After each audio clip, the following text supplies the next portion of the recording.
What is happening out there, Roto Scouts baseball fans? Good to see you, gang. Welcome to a Tuesday show. A little bit of a late start here, 4:15. Just had to grab a couple minutes to get everything together, finalize all the updates. Everything's in. We're all set to talk through the show. Just a little bit chaotic with this one today. But everything's up on the website. I just updated the latest confirmed lineups. We got the Guardians in a moment after I did that, so that one's not up on the site, but it is in the model to talk through here today. Hopefully you guys are doing well out there. Any good results last night? Anybody take anything down? I only had a couple lineups in, but had a couple decent ones. Nothing crazy. A couple chasers, a couple of okay cashers over on FanDuel. Anthony Taylor's here. Cujo's here. Doug, Kenneth Woodhouse, Andy. Good to see everybody. Interesting 10-gamer tonight. As you can see, we've got a fairly deep pitching slate. There's a lot of good options up through, this territory at a variety of prices. I'd say a pair of aces up at the very top of the board, but you've got, if we want to extend a poker analogy, you got some kings through here, a couple of queens and some jacks. Not a bad hand. Not a bad one to deal with. John Hansa saying, nope, faded the Blue Jays. Yeah, I had just, missed on some combinations. I had the right team combos, but not the right pitcher. I had the right pitcher, but not the right second stack. One of those kind of nights, Had all the pieces in different spots to put together the ideal one. Doug's here. Doug got out of work early. Beautiful. Hoping to catch the show. And here you are, buddy. Roman, Anthony, and Freed were not helpful yesterday, says Tiz. Yeah, Mac's not a great one. It was a weird pitching day, too. We lost both the starters in that game out in Chicago. Soroka only went 2, and Lodolo came out with a blister. Just weird day that way. Drop third is saying it was good to see Jock finally came through and Young made New York pay for walking Langford unless you're a Yankees fan. Yeah, unless you're a Yankees fan. Monty's asking, concern about Crochet innings limit and skip last start. I've been concerned about Crochet in those innings all season long. As long as they're putting him on the mound, though, I'm basically giving him I shaved it down slightly, right? I was putting him at like 7, high 6s, 7, and I let the model just kind of exist where it is with him today, and he still pulls a dominant projection. But I've seen him higher than these numbers in a couple spots that I was peeking around at. So, yes, concern, but not enough that I'm going to artificially drop the projections lower than what they're coming up as. Second highest pitcher on the board. What I will throw into that mix as well, though, is at those incredibly high prices against a low strikeout Kansas City team that is at least relatively competent. That's a challenging spot. And if we do add the extra wrinkle of Crochet might be on a little bit of a more of an issue with innings. And he went 6 in both of his recent starts. I mean, on the 20th, he went 6. On the 26th, he went 6th. So I'm not that crazy concerned. But it does temper the expectations of getting one of those 7, 8 innings, pitching into the 8th inning type of Crochet starts. And I've been saying that since the start of the year with the innings they've been piling on that already reconstructed arm. This is a guy who used to be a reliever. Last year was his first year as a starter. Rebuilt arm, and they're working him like this. It's a recipe for disaster. It really, really is. I wouldn't be treating that arm that way if I was the Red Sox. But they're in contention. Right? They're game up on the Yankees in the wild card race, 3 games back of the Blue Jays. So they're getting a lot out of it, and I kind of get it. And that's where you get into the temptations of fate with that.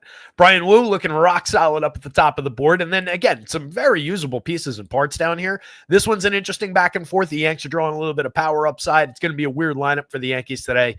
Judge is officially coming back.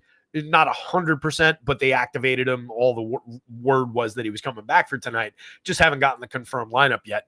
But what that's going to create in Texas is a situation where we're going to have Judge, but not Stanton tonight. Stanton is in some places projected lineups. They will not both be in the Yankees lineup tonight. Reason being, Judge is not yet ready to play the outfield, and Stanton is not somebody they're going to put in the outfield. And Boone was saying this yesterday. Stanton's not going to get put in the outfield in Texas. Huge outfield, artificial turf, no way in hell Stanton's out there. So if they can't DH, you can't DH them both. So it's going to be Judge, not Stanton today in the Yankees lineup. So a little bit of a reprieve there from Eovaldi, but that's still an outrageously good lineup that is drawing a little projection against. That's a both-sided situation, but Eovaldi's been terrific this year. I think there's usable pieces through here, all the way down through Clay Holmes. Ryan Nelson is a pitcher I'm a big fan of. And you can see fairly strong projections down all the way even to Yu Darvish, who had a really solid game this last time out. And then some targets. We've got Coors Field on the board again, et cetera, et cetera. Let's jump onto the runs board here and get this organized a little bit. So the Royals and the Red Sox with that Garrett Crochet game on the mound. 7.5 run total. You can see the impact he's having. The Royals down at just a 3 implied total. On the other side, the Red Sox drawing a 4.60 against Ryan Bergert. Looks like a pretty good spot for Red Sox bats. All things Red Sox, really. Cleveland at the Mets. Logan Allen facing Clay Holmes. One of these things not quite like the other. I would say that Allen in spots can be usable, but I don't love throwing him into the Mets here. Fairly low strikeout overall, a lot of runs throughout the season, some home run issues over time, just a bad setup for him against the Mets at a 4.75 implied total. And then Clay Holmes, just that is a pitcher that I would say there's a little bit of concern about the short outings, has just been diminished. Another guy who is a converted reliever. This is his first year as a full-time starter. He's thrown 117 and a third over 22 starts, but the last handful have been just a little bit more clipped, a little bit more conservative, and he's also just lost a little bit on strikeout, given up a little bit more on runs, but a very, very talented guy. Could find enough to get through that Guardians team over 5 and change at price. Maybe we're okay there, but I think it's all things Mets bats in that one overall. The Brewers and the Braves, 4.08 implied total on the Brewers side of that one. They're going up against Joey Wentz, and then coming the other direction, 3.51 implied total for the Braves against Freddie Peralta, a high-end, obviously usable pitcher, but he's been in a couple rough ones lately as well. He's hit a little bit of a downturn lately. The last 3 starts, 5 innings, 4 innings, has given up 10 earned runs over those starts, 1 with 4, 1 with 5, and then an okay game against Miami where he only gave up 1, struck out 9. That was fine. But just, a little bit shorter outings throughout the season. Let's see, he's completed the 6 ones. He's completed the 6th in like a third of his starts. Not peak form Freddie throughout most of this year, but a playable option against a diminished Braves lineup that does have strikeout in it. The Reds and the Cubbies. Cubs come in at a 4.31 implied total, showing a little bit of upside for offense against Zach Littell. Highly gettable pitcher. We targeted Littell in, I want to say it was the Cincinnati game 2 starts ago. Gave up 10 hits, 5 earned runs, gave up 2 homers, 2 strikeouts, but then came out and was very effective against the Yankees the next time out. 5 innings, 2 hitter, 4 strikeouts. Did walk 4, but didn't give up any runs, didn't get nailed for a homer. Loosely on the board at a very cheap price, but we're probably just leaning Cubs bats there. And then the Reds against Shohei Managa, just putting up a 3.28 implied total. Managa definitely on the board for pitching. Willie Warren going against the Rangers, high-end young pitcher, a lot of strikeout ability. The innings, the depth kind of comes and goes, and especially with this reconfigured bullpen, the Yankees actually sent Jake Bird down after trading for him at the deadline, but they do have a lot of weapons in that bullpen now. You saw it just last night with Fried kind of scuffling his way through. I think he was out after 5, and they went to Weaver in the 6th, then Doval, and so on and so forth. I think that's going to be the recipe, especially with starters like Will Warren. Boone's got a quick hook anyway, so I think we're looking at 5, and that's it for a lot of these Yankee starters going forward. Concerns me a little bit about Will Warren, but I do like the kid. I think he's good. 4.22 implied total on the Rangers side, also a little bit concerning. I talked about Evaldi. I showed where he was on the board. He's going for the Rangers. Yankees coming in at a sub-4 implied total, kind of speaks for itself as far as their quality. Knocked them down the board a little bit, but they do still project out very well just because of the collection of who those individuals are. Their average is always going to be high just because you've got so many high inputs into that average, right? Coors Field game. It's Jose Barrios on the mound. It's Anthony Molina for the Rockies. I guess we could dabble with some Barrios shares. He does have the Rockies below a 5-run implied total at Coors Field, but it's a pitcher I don't typically like getting to in his home park or in great pitchers parks all that much. So why am I going to him at Coors Field, really? 7.32 implied total on the Blue Jays side. I think we fire away with all things Blue Jays. Bats again. Ryan Pepiot going for Tampa against the Angels. A lot of swing and miss in that Angels offense. Ryan Pepiot can be very, very good. He can also have a lot of downside for home run and power allowed, which speaks directly to the Angels' quality. Both-sided situation there. And then Jose Soriano going up against a gettable enough Rays team. He can be very, very good, can find some strikeout upside, and is very good at keeping the ball in the yard mostly. Keeps the ball down to an extreme degree. He hit a couple bumps in the road in 2 starts ago and 3 starts back. Gave up 2 home runs 2 starts ago, 1 in the start before that one, but only amounted to 2 earned runs in each game. Struck out 5 in each of those games. Came off of that, faced Texas, went 7, gave up 1 earned run, struck out 7, walked 2. That's the kind of start we're looking for against the Rays today. I like the Jose Soriano option. Darvish, as mentioned, strong start. Skipping down to the Padres and Diamondbacks game. Strong start against the Mets last time out. It was just on the 30th. Went 7 innings, 2-hitter, 7 strikeouts, no walks, no runs. Clean start. Throwback day for you, Darvish. Prior to that, it's been pretty ugly. Going up against a still good Diamondbacks but diminished Diamondbacks lineup. He's in the mix, but I wouldn't say a high priority.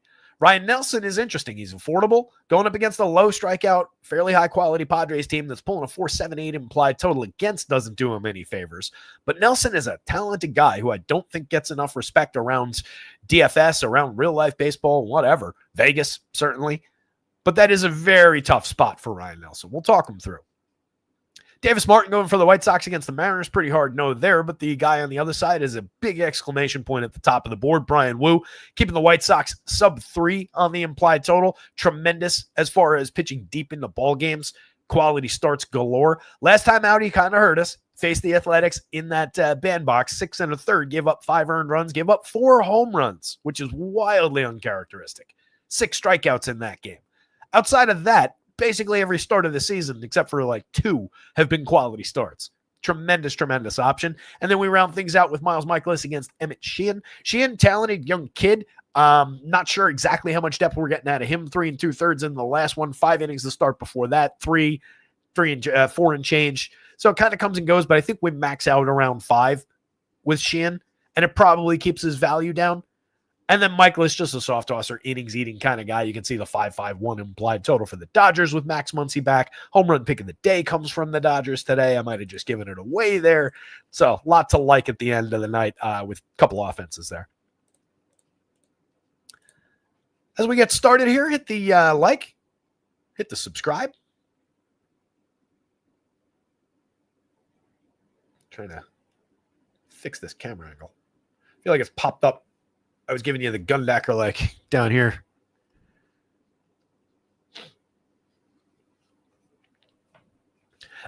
Monty, it's less to me about the White Sox being bad, which they are, than Brian Wu just being really, really good. But yeah, here's the White Sox numbers, the team splits against right-handed pitching. And again, this is the active roster. This is not necessarily the 9 guys who will be in the lineup, but those 9 guys are a part of this. Overall, 11 points below average via WRC+. Their WOBA is 299. Their ISO is 126 against righties. So yes, they are as bad against righties as they've been luckily effective against lefties. I'm still really grudgingly saying that they're good against lefties. But Wu is just tremendous on his own. 3.11 ERA, 3.61 xFIP, 24.2% Ks against a nothing walk rate, induces swinging strikes, a sub-1 whip. He's very, very good. Does allow a little bit of premium contact this year. That's, those 4 home runs obviously skewed that home run number a little bit the other day. But monster upside there. We'll get to it. But yes, if you had to make that decision right now, Wu is a fantastic option today. Tops the pitching board. How about that? Offset by a few points, I'll say, too, over Garrett Crochet. That is because of a little bit of a reduction in not going out and changing the, I think it was high 5s or low 6s to just flat 7 for Crochet like I've been doing. And I think that's fair here. But I think the 6 is definitely in the cards. He ranks number 2. It's just a little bit of a price difference between the two. And if you get any kind of a handicap into the equation here with Crochet, then you are hurting at those prices. So projects out great. I think still maintains some ceiling, even against a low strikeout KC team, but a tough spot at price. Imanaga against the Reds at 89 on both sites. Looks like a pretty interesting purchase. Projects out well, but offset by another couple points. Right, so you've got Wu, Crochet kind of off on their own on 2 separate little islands. And then you've got more of a group from Imanaga down through, let's say, Soriano there. Your 30 to 32, your 15.5 to 17 group here. And that's a very good group. Eovaldi could smoke the Yankees tonight. Easily. He is very, very good. Throws a ton of strikes. Doesn't walk anybody. Doesn't give away opportunities. 10-2, 9-7, I'm interested. Definitely am, but it's a both-sided equation. Like this spot a lot, especially at 85 on DraftKings. Pepio's another guy. If he finds the strikeout stuff today, this guy's the limit against that Angel squad. Just has to manage the power. We've seen him be dynamite this year. We've also seen a couple downside starts. 9,000 on FanDuel, very much in play. Freddie, 96, 10,000. Nothing wrong with those prices against a greatly diminished Braves lineup. No Austin Riley, no Marcell Ozuna, no Ronald Acuna. Really, really problematic for the Braves lately. So, like the upside there. I talked about Soriano on the other side of that Rays game at 87, and especially there at 76. That's a terrific option. He can spike decent strikeout games. He's got a lot of swing and miss. He's got a terrific fastball, and he keeps the ball down. Does not allow typically that many home runs. So just checks down offense a little bit. Warren's easily on the board at 83, 8,000. Those are good prices for him in that matchup. 75, 73 for Clay Holmes is inoffensive. Even with a little bit of diminishment in expectations around the strikeouts and around the depth of start for Holmes, there's upside there. And that Cleveland lineup can push some strikeout now. Sheehan, as mentioned, at 85, at 72. I think we're kind of maxed out with Sheehan around these numbers. Maybe a slight amount of ceiling above that, but I think this is a day with Sheehan where we're looking at, realistic projection, but probably not beyond that. So take that into account. 72 probably works a little bit better. You could probably squeeze out the win bonus on DraftKings. 85 on FanDuel is a little bit rough, but the kid is really good. 88, 77 for Nelson definitely works on DK and would play on FanDuel. If I'm running 150 lineups on FanDuel, I have a decent little chunk of Ryan Nelson. Kind of like right alongside the number of shares of Warren and Soriano and some of these guys I would have. This is a little bit of a wild card, more so on DraftKings at 61. If you get just 7 innings out of Yu Darvish like you went last time, there's probably enough quality there at 6,100. Because, the implied promise of that is if he's gone 7, then he's pitched fairly well. We haven't given up more than like 4 runs. He'll live and die around some strikeout total in that and those innings pitched. But yes, against the Rockies, I really don't like it. At 7,000, if you're inclined to go to mediocre pitchers at Coors Field, fire away. That is a mediocre pitcher who can spike a big game, and it is a bad Rockies lineup with a lot of strikeout there. And we've seen what Coors Field has done lately. Zach Littell, kind of hard no against the Cubbies. No. If you're desperate for an option from down here, I do think Logan Allen's probably your best bet, more so than Davis Martin, Miles Michaelis, and Joey Wentz and Anthony Molina. But that is not a good option from down there. Facing the Mets, that's the best lineup down there, with apologies to the Mariners and the Dodgers. But probably a pretty firm cut line at Darvish for me. And I think that's plenty to work with. You've got a wide range of pricing and quality there. And then if you want to throw a couple darts around some of these guys, the better options, so be it. But your real pool, I think, is from Darvish up.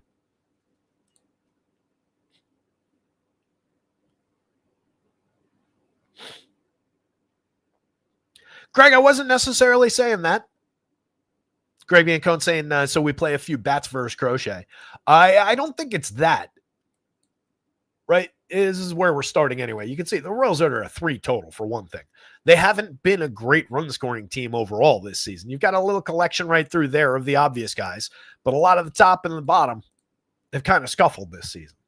It's an okay lineup, but it's not a good lineup. It's a low strikeout lineup, but it's not a high scoring lineup. They can sequence, but they don't hit for a ton of power, or some days they're hitting for a little bit of power around guys like Sal, around maybe a little bit out of Vinny at 19 home runs this season. But it's a really difficult lineup to stack this year. And just because we might have a little bit of expectation around Crochet, maybe just 6 innings and out of there, it doesn't mean those are going to be 6 diminished innings. You're talking about 6 innings of one of the very best pitchers in baseball. 31% strikeouts, just a 6.7% walk, 2.23 ERA, and a 2.67 xFIP. He's been absolutely fantastic this year. Maybe a little bit off the mark in some areas from where he was in his outrageous breakout last year. But you can see he made 32 starts last year through 146 innings. He's made 22 this year and thrown 141 and a third. So after today, regardless of what they give him, unless he gets blown up in the first, he will have eclipsed last year's innings pitched in 9 fewer starts. That's where I get concerned about that bionically reconstructed arm. Right? He used to be a reliever. This is by far the biggest workload he's ever had. So the concerns come in more specifically on Crochet as far as what the ceiling looks like for price, rather than it comes in on saying this is a pitcher you want to target with the opposing bats. Hopefully that translates. Ryan Bergert, fire away with some Red Sox bats, though. 69.76 for him doesn't really make that much sense. 2.78 ERA, sure, but the XFIP is a full 2 runs higher, nearly 5. 22.8% strikeout, all right, but a 12.1% walk, no thanks. 8.1% swinging strikes, 23.3 on the CSW. There's really nothing to see here. Has been okay with limiting barrels, hard hits, exit velocity, but it comes on a 20.4 degree average launch angle. There's some home run bats in this Red Sox lineup. Even if they don't exploit them for home runs, there are some not patient hitters in this lineup, but there are some quality enough bats that can exploit a 12.1% walk rate sequence and find a way to score some runs. I do think the Red Sox pile up a decent number of runs today. So we're looking at their bats. If you do choose to target Garrett Crochet, probably not a good idea, as just stated, but you want to be working in this little group of players right through there. I'll actually throw Randall Grichuk into that group as well. Those are your 5 most appealing guys from the Royals lineup. One of them's a superstar. Bobby Witt, 16 homers, 29 steals, a very solid slash line, creating runs 24% better than average. Vinny is very, very cheap at 3,700, 2,900 across both sites. He's slashing 263, 326, 443 this year, 179 ISO, creating runs 9% better than average. He's tied last year's home run output in 100 and change or 80 and change fewer plate appearances. We're getting the additional power from Vinny this year. He's right on par as far as that average. The on-base percentage is up. The slug is right around the same. He has made those strides we were looking for while remaining very low strikeout, medium quality walk. He's pushing that strikeout down every single day. You get a lot of contact out of Vinny. That said, not a great spot. Michael Garcia is playing great this year. 11 homers, 20 steals, 354 on base, creating runs 25% better than average. And then Sal up to 20 home runs, monster bat, even against Crochet. Any lefty that you throw at Sal, he's got a decent shot of putting good wood on the ball. And with Crochet's velo, you could say, hard in, hard out. But 3-run implied total really stops me short on recommending anything Royals. And then you get into Grichuk at 3,025. Decent price for a guy with 8 home runs and only 210 plate appearances and a 209 ISO, especially with the history that we have on Grichuk of being a solid 20 homer guy. And he's cheap. It's just a really tough spot. But if you do choose to go Royals, Grichuk's very much a part of it. Up at the top, India has had a bad year. 87 WRC plus is not something I saw coming out of him in the leadoff role for this team all season. Big part of their struggles. Nick Lofton, Luke Maile, John Rave down the bottom of the lineup. Maile's giving you 14 interesting plate appearances, but he's not going to give you much beyond that. Very cheap option at catcher, but you'd greatly prefer Sal. The other 2 guys mix and match at the absolute best. On the Red Sox side, the bats that we actually want to get to. We talked about very briefly Roman Anthony burning people yesterday. Scratched after lock, but after lock and with the start of this game, he scratched Willie Abreu, got into the lineup against the lefty. Red Sox obviously had a good day anyway. Today we get them against a righty, so we get Jarren Duran up top. We get Willier in the 3 spot starting the game. It's a very interesting Red Sox lineup, but it is without Roman Anthony, which is definitely noteworthy for their upside. Duran at 44-34, solid, but less spectacular season, I would say, year over year. That said, a 114 WRC plus, a 200 ISO, 12 homers, 18 steals. There's nothing not to like about Jarren Duran. Solid barrels and hard hits. Very affordable, too. 34-44. 44 is a little bit cheaper, relatively. Alex Bregman at 48-35, 14 homers for him, a monster 291 plate appearances. Just a shame he missed some time. I would have liked to have seen what this full season looked like. He's been tremendous when he's been in the lineup. Willier against any weak righty. I love the upside for power. He's hit 20 home runs and only 350 mostly platoon-oriented plate appearances where his lefty bat gets in against a righty, and he typically will sit against lefties. 233 ISO, 113 WRC plus. Just a tremendous, tremendous bat. 12.4% barrels, 46.8% hard hits. Trevor Story continues to rip the ball. 18 homers, 19 steals. He's going to have a 22-25 season, something like that, with the possibility of getting to 25-25, which would be impressive. A lot of the ancillary numbers around the edges are not great. 257, 301, 430 is okay. If he had a better on base, that would be much more interesting. 5.1% walk is a culprit for the low on base. The low on base feeds the low WRC plus. He's also probably just run into a little bit of bad luck on some of those hard hit balls to have just a 173 ISO. He's finding the home run power, but losing a couple extra base hits in there. Yoshida at just 28-26 across sites is really interesting. Just last year, 283, 49, 415, 10 homers, a 115 WRC plus. Season before hit 15 homers, had a 109 WRC plus, an excellent slash line. More of a hit tool on base, line drive kind of a player, but very, very solid in those areas. Has yet to draw a walk. In 50 plate appearances, yet to draw a walk is actually difficult to do. Carlos Narvaez at 34-27, 9 home runs on the board for him, a 101 WRC plus. Interesting bat, still hitting the ball fairly hard overall. Abraham Toro, a little bit up and down to 260, 313, 399, a 92 WRC plus. But you get some quality there. A lot better of an option on FanDuel where you can move him around to 3 positions. As a $2,200 first baseman, he's just cheap on DraftKings. Romy Gonzalez is probably the more interesting option, but he's twice the price. 16.5% barrel, 60.9% hard hits, getting the opportunity against a righty because Romy's just good. And then David Hamilton steals a lot of bases. 17 steals in 138 plate appearances is pretty good. He was a hot name on the trade market for a minute, but ended up staying in Boston. I'd say I'm going to keep Crochet up at the top. Crochet, Red Sox bats, and let that speak to the concern, right? Crochet, Red Sox bats, and really nothing Royals. If it is anything Royals, it's this little pocket of hitters right there. Yes, thank you, Anthony. Hit the like button for this gem that's getting dropped. I appreciate that, buddy. I think you meant gem, not diamond. Extrapolation on my part, but I think I'm right. But yeah, hit the like button. Subscribe to the channel if you've never subscribed. 40-something people here hanging out watching. Maybe 1 or 2 of you are new, finding us for the first time today. So subscribe, turn the notifications on, off, whatever you prefer. As long as you subscribe on the channel, I appreciate it. And the website is rotoscouts.com, just like it looks like on the screen there in the logo over on the Twitter handle. Check that out. Access to everything that hits that website is under $1 a day.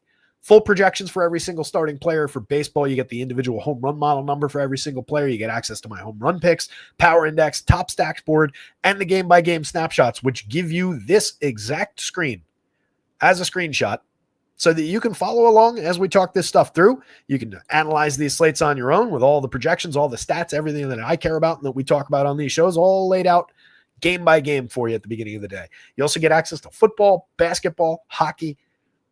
If we start up motorsports, if we start up esports, those things go on in our free Discord, which is linked down in the description. Don't need to be a subscriber anywhere at all to join the Discord. So just pop into the community, come hang out. We've got an active WNBA channel going on in there where I Love the Kush has been providing his own projections all season long with nothing at all to do with me. But guys are killing it with his projections. I might have to buy those off of him. It's been really, really good. We've got an active esports channel that I could not tell you one thing about, but I see guys winning in there all the time. So jump in. There's a lot going on over at Roto Scouts. If you subscribe behind the paywall, you gain access to everything that goes up on the website officially. OMG Lulz is here. What's going on, man? Doug, I missed your comment. Congrats, buddy. Doug Geely saying, I've been doing great lately. The 8 top 30. Come on. That 8 top 30 finishes in the last 4 days on FanDuel. Would love to get in that top 3 tonight. That's awesome, dude. Congrats. That's what it is all about. Being able to consistently put lineups up into that top 1%, top 0.5%. And just continually rolling lineups through that range. And that's where it just kind of comes down to fate and outcomes, right? We can only do so much on this side of lock, but if you're consistently putting lineups in that territory, you're doing it right. And what I love is just seeing there's been a lot of some of the people whose names I know, some of the people who were nice enough to use the Roto Scouts logo, which I encourage all of you guys to do as their little avatar. I love seeing those pop up toward the top of the board. And there's been a few strong chasers. We had a few big winners toward the end of last week. Love to see it, guys. Keep it up and share those when you do. Really does actually make my night when I see you guys doing well. So Clay Holmes, keeping the Guardians at just a 3.85 implied total. He's pitched well this season. 3.45 ERA, just a 4.12 xFIP. There is some separation there, and that xFIP's higher than I would want. But in his first full season as a starter, it's not bad. 18.2% Ks, walks too many, puts too many guys on base, pitches his way out of trouble fairly often. And that's where you get into a little bit around the xFIP being quite a bit higher than the ERA. You can see what Stuff Plus thinks of him. He's excellent at keeping the ball down, keeping the ball in the yard, limiting home runs, limiting premium contact. Despite a 42.8% hard hit, when it's on the ground like that, it's not going to matter as much. So we see more hard hit, a little bit of exit velo on a lot of pitchers like this, and it just matters less. Can lead to some base hits, obviously, but if you take the home run out of the equation, like Clay Holmes is capable of doing, then we can get excited about the spot. The issue becomes with him, the already sub 20% strikeout rate. The last 4 games, 3-2, 3-2, as far as his strikeout totals. Prior to that stretch, he faced Baltimore. He struck out 5 over 5, but gave up 5. 1 strikeout, 2 strikeouts in the 2 games prior to that. So I'm challenged to say that he's a really good option today. 73.75 is not a bad price. It's probably a much better play on DraftKings because he's been coming out of these starts mostly after 5 or just into the 6th. Any kind of sense of a jam in the 6th, going to come out. He's not completed the 6th inning since June 7th at Coors Field. I'll remind you, it's now August 5th.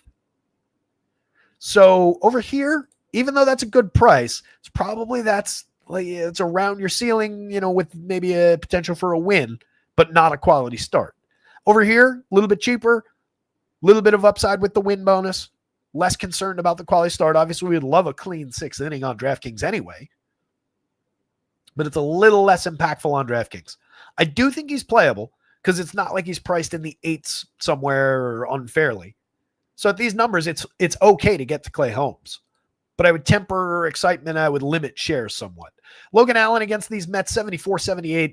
As I said before, if you're looking for a pitcher from that bottom end of the board, I do think he's the most talented guy down there. But that doesn't really mean that he's super playable or that he's somebody you'd necessarily want today. For one, this is a stunningly good Mets lineup as far as just the individual talents in it, especially through this stretch of hitters. They're pulling a 4.75 implied total. That kind of speaks for itself. Allen pitching to a 17.5% strikeout, but too many walks, so too many guys on base, 4.06 ERA and a 4.65 xFIP. Despite this, and even the whip being fairly similar to Clay Holmes, I do think there's a distinct difference between these two pitchers. A lot of it comes from the difference in trajectory. 14.3 degree average launch, 9.7% barrels allowed by Logan Allen this year, just leads to more opportunity for home run, even though it's only 0.6 of a home run difference in the home run rate so far. And that's because Allen has been successfully limiting hard hit and exit velo a little bit. It just leads to more opportunity or more opportunity to shoot to a ceiling for the opponents, given the opportunities that he provides with guys on base. So more opportunity to capitalize on the guys on base, I guess is what I'm saying. Low swinging strike, CSW, and this ERA being higher than that, while this is also another half run higher, also speaks to that difference between the two. And if you just need to boil it down, he's in a really challenging matchup. Guardians bats against Clay Holmes, not completely off the board, but they're just not that appealing. Stephen Kwan, excellent hit tool up at the top, but we're down to 283, 345, 399. It's an okay season. 9 home runs, 11 steals, scores some runs, doesn't really drive that many in, 110 WRC plus. He's fine in stacks, but he's not a crazy go-to option just standing on his own. Sub 10% strikeout, sub 10% walk is interesting. Daniel Schneemann at 34.27, very affordable up toward the top of the lineup, a lefty bat, little bit of thump in the bat. 10 home runs on the board in 292 plate appearances, a 171 ISO. That's kind of the hitter that he is. He's fine, but again, just appealing if you're going to the Guardians. Not necessarily in the mix that much in the slate at large. Maybe if you're just looking for an oddball cheapo one-off at like second base, but you're taking the home run largely out of the mix. So now we're talking about a version of Daniel Schneemann where we're looking for doubles. 65-41 for Jose Ramirez. Obviously, you can fire away with that in any configuration of anything Guardians or as a standalone. He's Jose Ramirez against anybody. Kyle Manzardo at 39,300. If you're going Guardians, very much a priority. 12.4% barrels, 41.3% hard hit, 18 homers on the season, a 228 ISO. Kid's just a good power bat. We'll see how everything else develops, but he can definitely hit homers. That said, again, Clay Holmes, good at limiting those. And then we hit the rough stretch here. Bo Naylor, just looking for impact in a batted ball event, maybe draw a walk to pad stats a little bit, but really that's all he does. His walk rate is 12.5%, but his on base is 285. Speaks to the rest of the quality of the hitter. Gabriel Arias can hit the ball hard, but sees limited results for it over 317 plate appearances this year. Pretty mixed results in previous seasons. Ana Martinez over 350 plate appearances, 236, 271, 383, and 80 WRC plus. Just not good. CJ Kayfa's stats not coming up here. I believe he hit his first home run, no? I bet it's C.J. You know. Yep. All right. You need to do this the right way. This is functions AM. All right. Instead of just changing it on the stats board, we're actually going to do this the right way so that we don't fall behind again on some of these changes.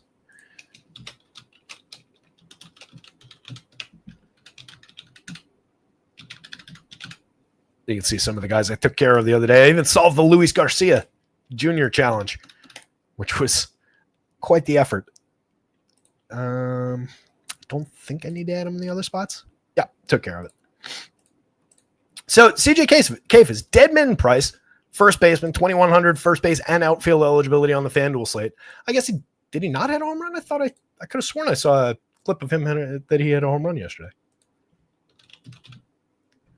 Did I hallucinate that last night? I guess not. Weird. I would have sworn I saw that clip when I was flipping around. Anyway, regardless, kid is supposed to be pretty good. Over 8 plate appearances, hasn't given us much of anything yet. But the dead min price, if you're going to the Guardians, that is an interesting option from the bottom of the lineup. Brian Rocchio, not so much. On the Mets side, Starling Marte in the leadoff role in the confirmed lineup, 3,000, inoffensively priced.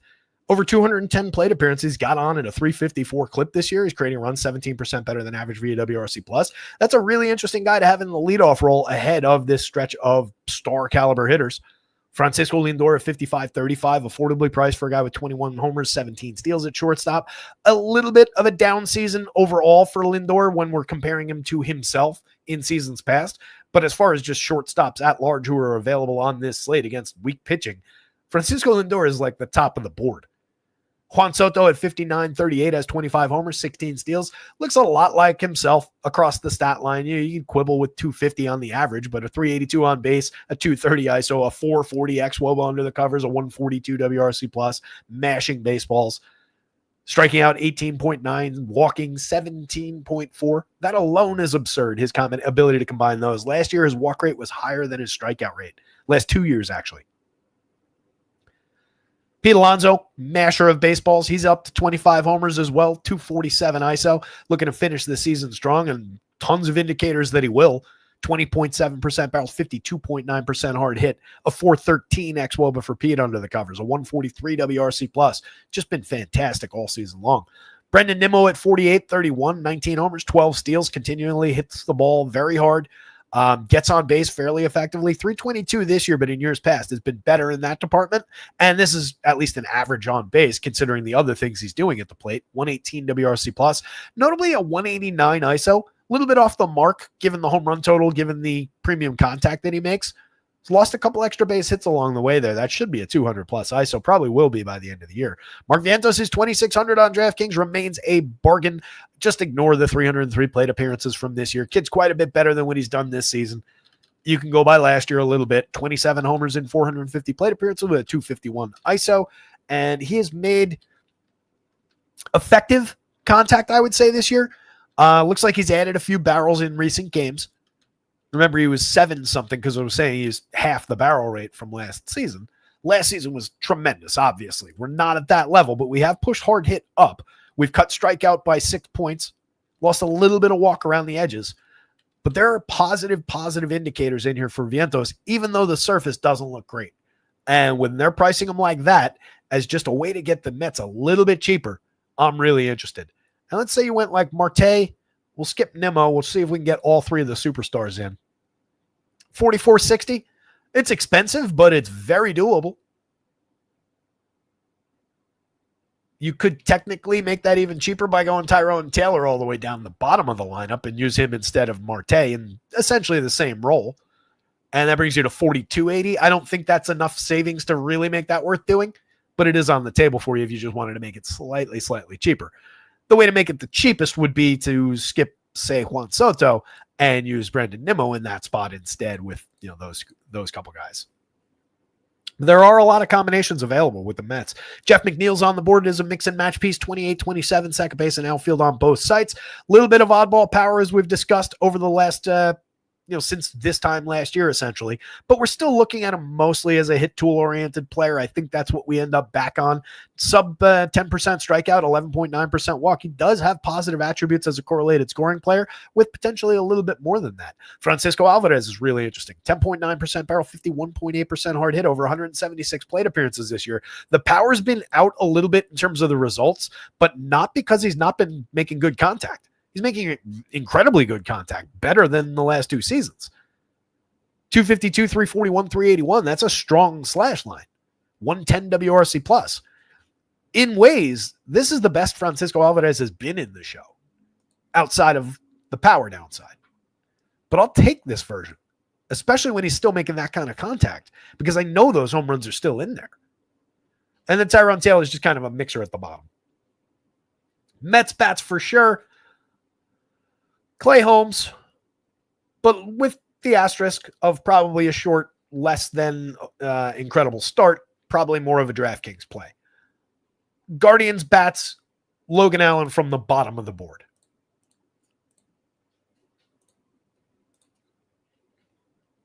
Brewers don't look like they've published a lineup yet.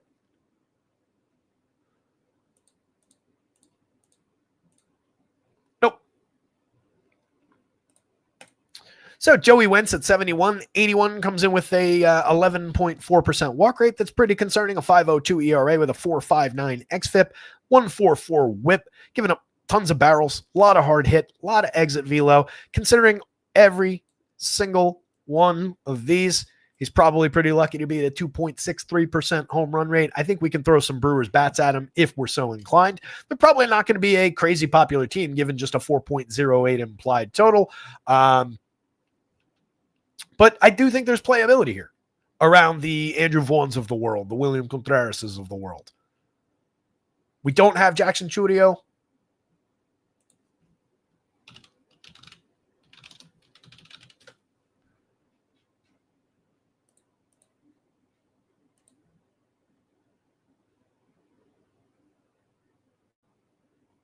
Is he just not? Is Yelich just not in this lineup because Wentz is left-handed? Because that's not going to be the case. I don't think he's hurt, right?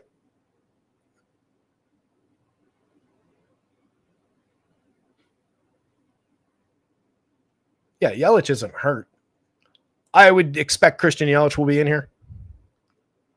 This just must be what they rolled out the last time they faced a lefty.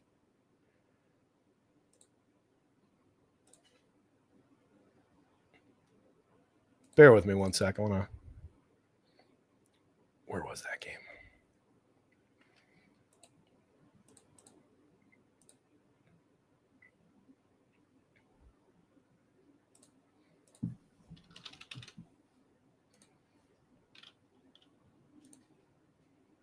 Every now and then catch something on these projected lineups.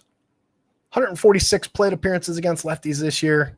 He's been weak. I mean, if they started platooning him out, it wouldn't not make sense given his numbers against same-handed pitching this season. But just on the virtue of him being Christian Yelich, I just wanted to see how many times they've platooned him out lately. Where's the best place I can check that game log?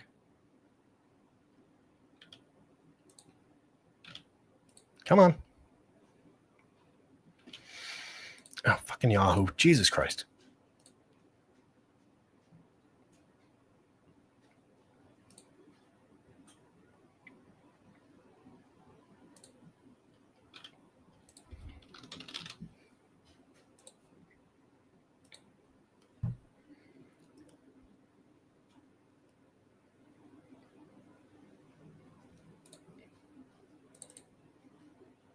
Thanks, Kiki. Kiki Campbell saying, great show. Love the data. Appreciate it. If you subscribe over at the site, you can access the entire board here in a static shot for each game as we go game by game. All right. So unless something happened that I'm not seeing, that I'm not aware of, I would expect Christian Yelich to be in here, even though there's a lefty on the mound. It is just not something that they're doing habitually. So obviously that would be a key player for them. He'd be hitting up somewhere in this territory. But with the lineup that we've got here, Brendan Lockridge in the leadoff role at 21-23, mix and match quality so far over 113 plate appearances. It would just be about getting a cheap bet in that leadoff role in the direct correlation to Isaac Collins if he's in the 2 spot, William Contreras, Andrew Vaughn, the bats that we want more from this team. If there is no Yelich, that is a downgrade for this lineup for sure. Even lefty, even with some scuffles against lefties. Against this lefty, I wouldn't be worried about it. So just keep an eye on that.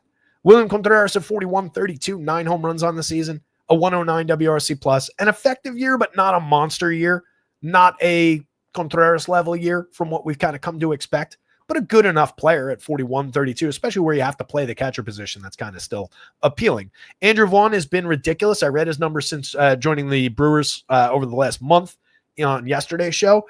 And he went out, I think he went 1 for 4 yesterday, mediocre kind of a game, but he's been just ridiculous with Milwaukee. And I think most of it is real. I don't think he's going to sustain as, the second or third best player in baseball much longer.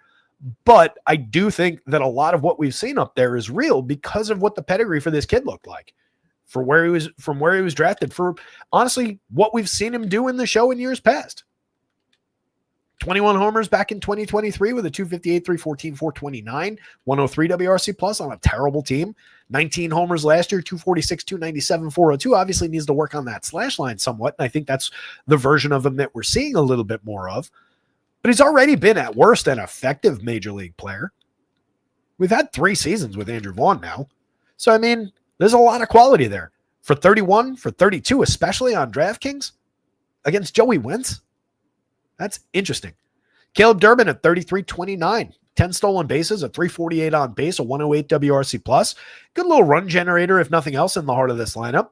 Interesting as a third base option. I think you can play him there, but it's a little bit of a step down from like the big power bats at third. But playable there, given the run creation ability. Second base is where I'd want him at 29 on FanDuel, though.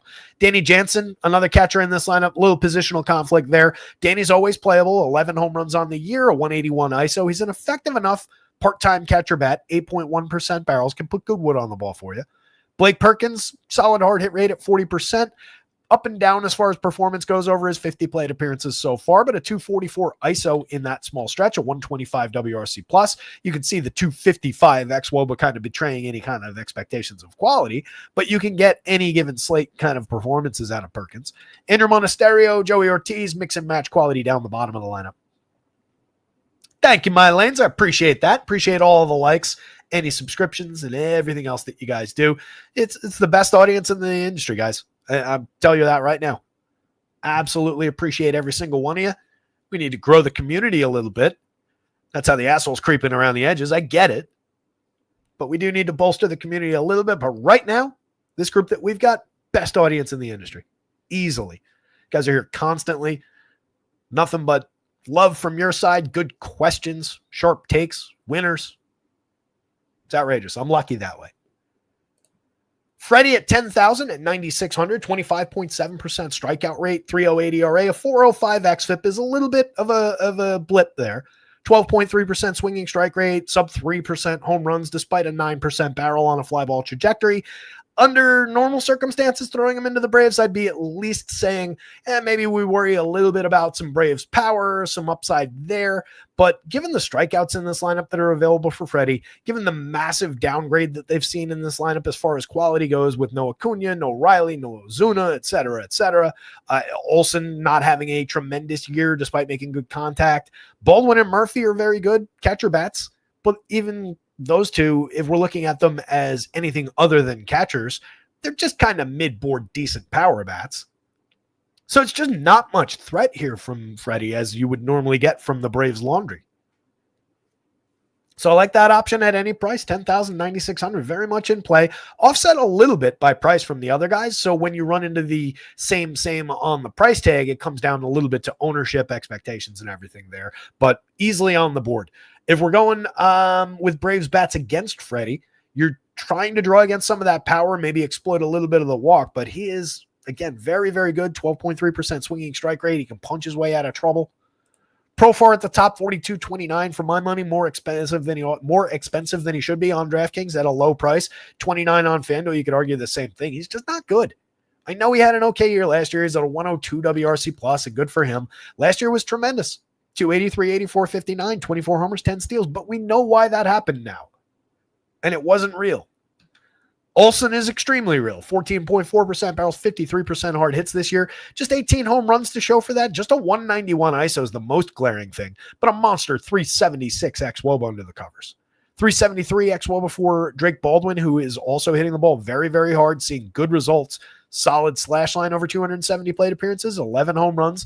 Like I said yesterday, you combine these two into one full-time catcher, and that is a ridiculous superstar. It just sucks that you can't play them together on DraftKings. On FanDuel, just using those three guys is your most direct path to success, but you can't do that either because you've got first base, the catcher, first base, and util occupied by two of them. You can't get the third one in. So it is problematic having their three best hitters sharing those positions. Michael Harris at 36.27. Mix and match quality with a lot more than that to give, but not really fair to say that it's coming through in any way. Really, really tough season for Harris. 9 home runs, 12 steals, 70 WRC plus. Ozzie Albies going through a lot of the same things. 226, 304, 329, and 80 WRC plus. 9 home runs apiece. Eli White, not really. 6 homers and 7 steals in 217 plate appearances for DFS, counting stats wise. It's okay as padding in a stack if you're going to the Braves already. But outside of that, you're not really reaching for Eli White shares at any price. Nacho is at least interesting in your Brave stacks if you're going to this team already. The kid's got a good hit tool. He's the dead min at second and third on DraftKings, 22 on FanDuel with shortstop added to that eligibility. Hasn't done anything at the major league level yet. But in the minors and on his way up, he was an interesting hitter. He's filling in for Austin Riley now. Might still be a little undercooked. I don't like the option. But again, if you're already building with Braves, I would include that to just help get the price down a little bit. And then Nick Allen is here for defense. Freddie, Brewers, Braves, really no Joey Wentz.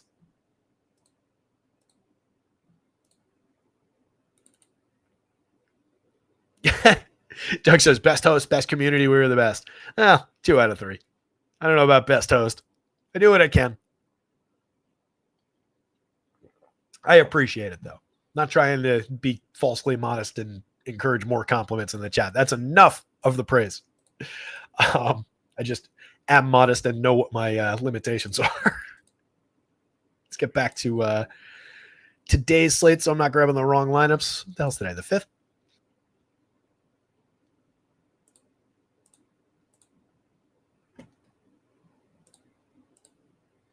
And all right, we do have Cubbies is in. Ian Happ back up to the 2 spot. Like to see that for those of us who need Ian Happ to start looking more Ian Happ-like to finish off the season in the Dynasty League.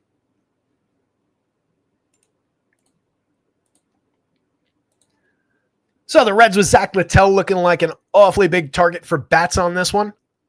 The Cubbies going the other way with Shota Imanaga, 89 apiece for him, 3.25 ERA, but a concerning 4.71 xFIP. That is a very, very high xFIP.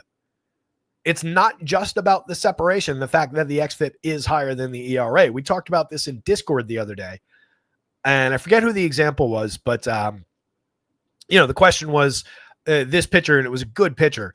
His ERA is a run lower than his xFIP, let's say. But when I looked, it was like a low 2s ERA and like a low 3s xFIP. And it's not just about the idea that there's separation between the ERA and the xFIP. Yes, it was a run higher on the xFIP, but that was still a sparklingly good xFIP. It's about what this actual number is. Not necessarily. I mean, this number contextualizes that number, but this number just on its own is a good standalone indicator. So Imanaga's gotten a little bit lucky this season to be at a 3.25 ERA. Pitched a little bit above his head in some spots. He's allowed a 10.4% barrel, 39.4% hard hit, 90.1 miles an hour of exit velo, and a 4.82% home run rate so far this season. Very, very high home run rate. Surprising that his ERA would be that low compared to the xFIP with that kind of a home run number. xFIP normalizes home run, or home run to fly ball, I should say. Overall, though, a 104 whip, 5.1% walk against that 19% strikeout rate. It's not a great strikeout rate, but that's a tidy enough strikeout to walk, and he doesn't put guys on base. So a lot of those home runs go as solo shots. That does help on the ERA.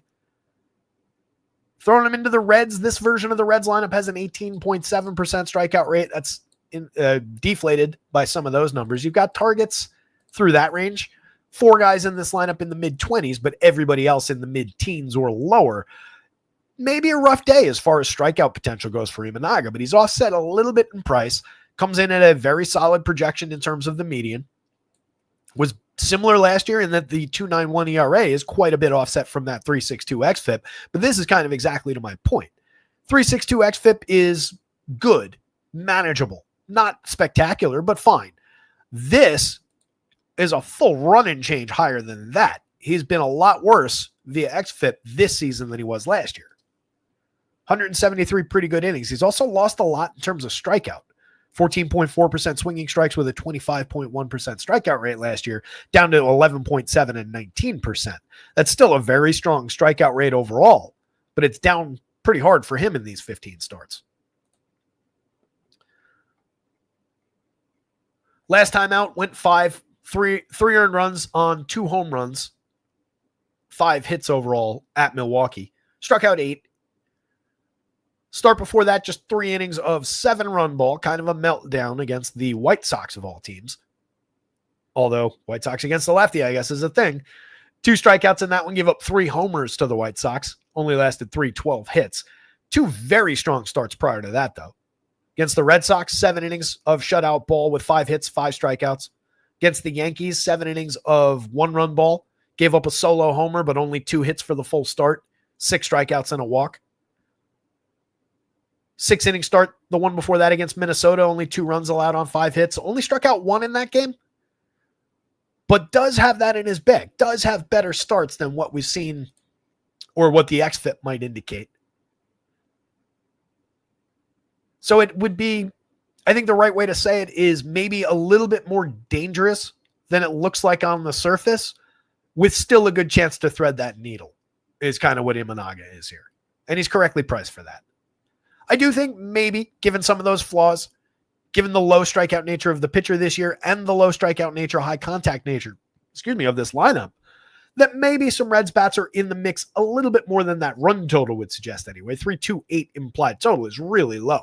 This should not send you running to roster Reds bats, but if you get a little through your natural process, it's fine. I think they're an okay option that will be low owned. You get Ellie at 6,000, 4,000 presumably. If you get Red stacks without Ellie, then you might want to consider what you're doing. But as long as he's in there, you've obviously got a star, 19 homers, 30 steals on the season, a 201 ISO. I would probably want Austin Hayes caught up in that at 41-33. He's hit 10 home runs, 200 ISO. The price is something that I could quibble with, but given the time constraints today, I won't. Miguel Andujar is interesting on this team now, 27-26 for him. Very solid hit tool, over 234 plate appearances this year. He's hit 6 home runs, doesn't have a ton of power, doesn't really generate much barrel or hard hit overall, but low strikeout, low walk, a lot of high quality contact. That's an interesting enough bat to throw against this pitcher if you're going to the Reds. So like this little stretch, I would say is 3 priorities at 3 pretty different prices across positions. I would still probably want Matt McClain just because of what we know about the player from previous history. 11 home runs and 16 steals is not nothing, but it's an underwhelming overall season for McClain, 81 WRC+. TJ Friedel's an interesting way to lead the lineup off. He's getting on base at a 373 clip, creating runs 17% better than average by WRC+. Low strikeout, high walk, could definitely bounce off Imanaga. Okay. And then we get into some mix and matchy kind of options. Spencer Steer at 4,031 still has power upside. 12 homers on the board, could play up pretty well from the right side against this kind of premium contact allowed. So I think he's in the mix. Noah Marte at 43-31, 7 homers, 7 steals, and 163 chances from him. Kid's got some ability. Low strikeout, low walk, so we're just looking for premium contact. 8.1% barrel is reasonable. Jose Trevino's not much of a bat, much better defensive catcher. Santiago Espinal, mix and match quality offensive player with a little bit of hit tool. Maybe gets on base, but has not done very much at all at the plate this year. Really prioritizing like right through there and then bolt 2 on. The Cubs bats are much, much more interesting going up against Littell, who has given up a 4.84% home run rate of his own. Similar, obviously, to Imanaga's mark there, but these are 2 different quality pitchers. Aaron Judge will bat third and DH. Let me, all right. We haven't gotten to that game yet, so we'll just talk about it when we get there. But I was correct. No Stanton in the lineup. And shouldn't give myself credit for being correct because they literally said that on the Yankees broadcast last night. But anyway, Michael Busch at the top of the Cubbies, 5,000, The price is somewhat different across sites. FanDuel, a little bit more generosity there. 21 home runs on the year at 237 ISO out of Busch. Solid left-handed bat to throw at Zach Littell and all of this ridiculous amount of premium contact that he allows. And just 16.6% strikeouts on a 9.1% swing. That's an okay, average-ish kind of a swinging strike rate, but a nothing CSW. Weak strikeout rate. He is good at limiting walks. Doesn't give up that many free passes and opportunities. I would say that's possibly a part of the Cubs being at a 4.31 instead of like a 4.75 today. But they obviously have upside to sequence their way there and get there anyway. Ian Happ at 46-31, 15 homers, 322 on base, up to a 103 WRC plus again. Has scuffled his way through this season, but not through anything that's really all that noteworthy. Like strikeouts are actually down. Walks are exactly the same as they were last year. 9.3% barrel, 41.2% hard hits. Both those marks slightly down year over year, but similar to 2 years ago. He's got the 15 home runs. He's carrying a 351 xWOBA under the covers, 103 WRC plus. There are a lot of positive attributes that are Ian Happ-like. He also just scores a ton of runs. Kyle Tucker at 63-39, a fairly priced superstar from the left side against Zach Littell. 10.5% barrel, 18 homers, 23 steals. Dude's a monster and honestly has more in the tank than that. 134 WRC plus with 27 homers, 29 steals, and on his way to a 30-30 and beyond kind of a season for PCA. 58-41 today. Easy to reach. 280 ISO, 134 WRC plus. Monster opportunity. Willie Castro fills this lineup out nicely. I was talking about him yesterday, how he just extends the flexibility of the previously not all that flexible Cubs. Makes it an easier setup for full stacks from this team now. Third base and outfield for 35 on DraftKings is also quite cheap for a guy with a solid slash line. 10 home runs, 9 steals, a 110 WRC plus. Willie's no star, but he's a solid mid lineup option that can do a little bit of everything. Multi-position across 4 spots for 28 on FanDuel. Nico is rendered a little bit less relevant, I would say, by the presence of Willie Castro. Like I'd rather have Castro Dansby than Nico involved at all. Nico's a light hitter, contact-oriented player. Not bad. 292, 338, 382. He's created runs 5% better than average. Steals bases. Just kind of lost in the 6th spot in this lineup. I would have dipped them down toward down here. Maybe you move Matt Shaw up a spot and these other guys up. Have Dansby here, Reese there, Shaw there, and Nico there. But they didn't do that today. Dansby at 4,029, monster opportunity. 17 home runs, 8 steals, a 164 ISO, just a 296 on base. There are some diminishments of overall quality, but when we're just talking DFS scoring, this is an ideal opportunity. At shortstop, 11.4% barrels, 47% hard hits against a guy who just gives up premium contact. Love the upside for Dansby if we're going Cubs. McGuire, mix and match quality catcher, and then Shaw hasn't been good at the bottom of the lineup, but is always going to be at least a little bit playable just to cheapen something up, fill out a lineup, but easily 9 out of 9 priority-wise. Cubs bats, Imanaga. Reds bats, Zach Littell.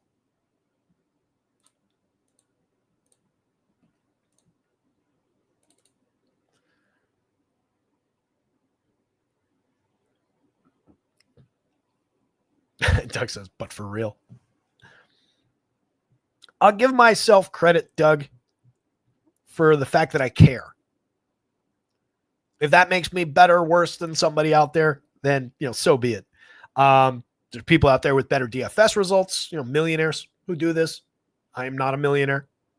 I've had some very, very good results over time, but I am not as rich as some of the people in this. I'm not as good at the broadcast part of it as many of the people in it, but I do care. And I think that makes a difference. Yanks at the top, 387 implied total. The Rangers following that up. Why is the top of the screen cutting off? Just notice that.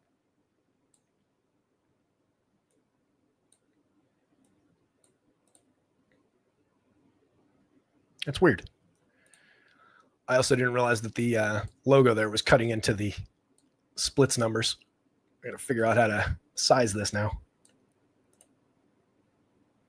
Okay, everything's still on my screen. Is everything still on your screen? All right, I think that's good. You can see that a little bit better now. Just caught that. So Yanks at the top of the board. You'll note a sub-4 implied total for the New York Yankees is not a frequent occurrence. They're going up against Nathan Eovaldi, who in 18 starts, 103 innings, has been absolutely lights out this year. 1.49 ERA, a 2.90 xFIP. That's a good example of what I was talking about. Even though that xFIP is a run and a half higher than that ERA, that is a spectacular xFIP. This is not a pitcher that you really want to tangle with all that much. You can see the Yanks do have some monster projections. It's the New York Yankees. Those are excellent, excellent hitters with several former MVPs in there. So it's difficult to suppress, even against a pitcher like Eovaldi, what their projections look like, what they average out to. Even down lineup, they've got talent. So yeah, they project out well. Yeah, they might come up in some models. My hope there would be that they'd be lower owned and they can get to anybody. But this is not a great spot for the Yanks. Judge back in the lineup is tremendous. You can see him as the only guy above the magic number in the home run model. But it's a down kind of a day. You also take Stanton out of the lineup because Judge has to DH until he's able to throw again. They are saying once they come home this weekend that Stanton is probably going to get in the outfield in New York, which if you've ever seen Stanton play the outfield, that's really scary. So I think we fire away with Eovaldi. 26.5% strikeouts against just a 5.1% walk, induces a 13.2% swinging strike rate, 29.6% CSW.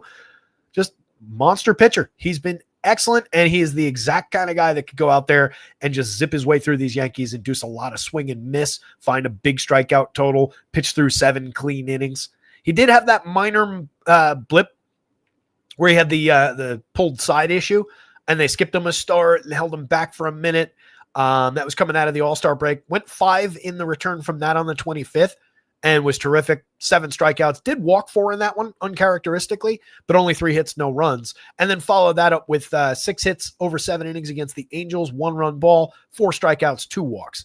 So the depth is what I was looking at there. As long as I saw him get 7 in the most recent one, I'm comfortable saying he could get to 7 again today. Does he necessarily? I mean, if the Yanks hang 3-4 runs on him, maybe he's out after 6 and change, and then it comes down to what that strikeout total looks like. But with a little bit of a discount compared to the very, very top of the board, easily in play with a ceiling that rivals anyone on the slate. Will Warren at 8,000 to 8,300. You can see the strikeout number, 26.2% in his rookie season over 110 innings and 23 starts. It's tremendous strikeout stuff. He's got a good mark by Stuff Plus, pitching to a 4.64 ERA, but a very tidy 3.57 xFIP underneath.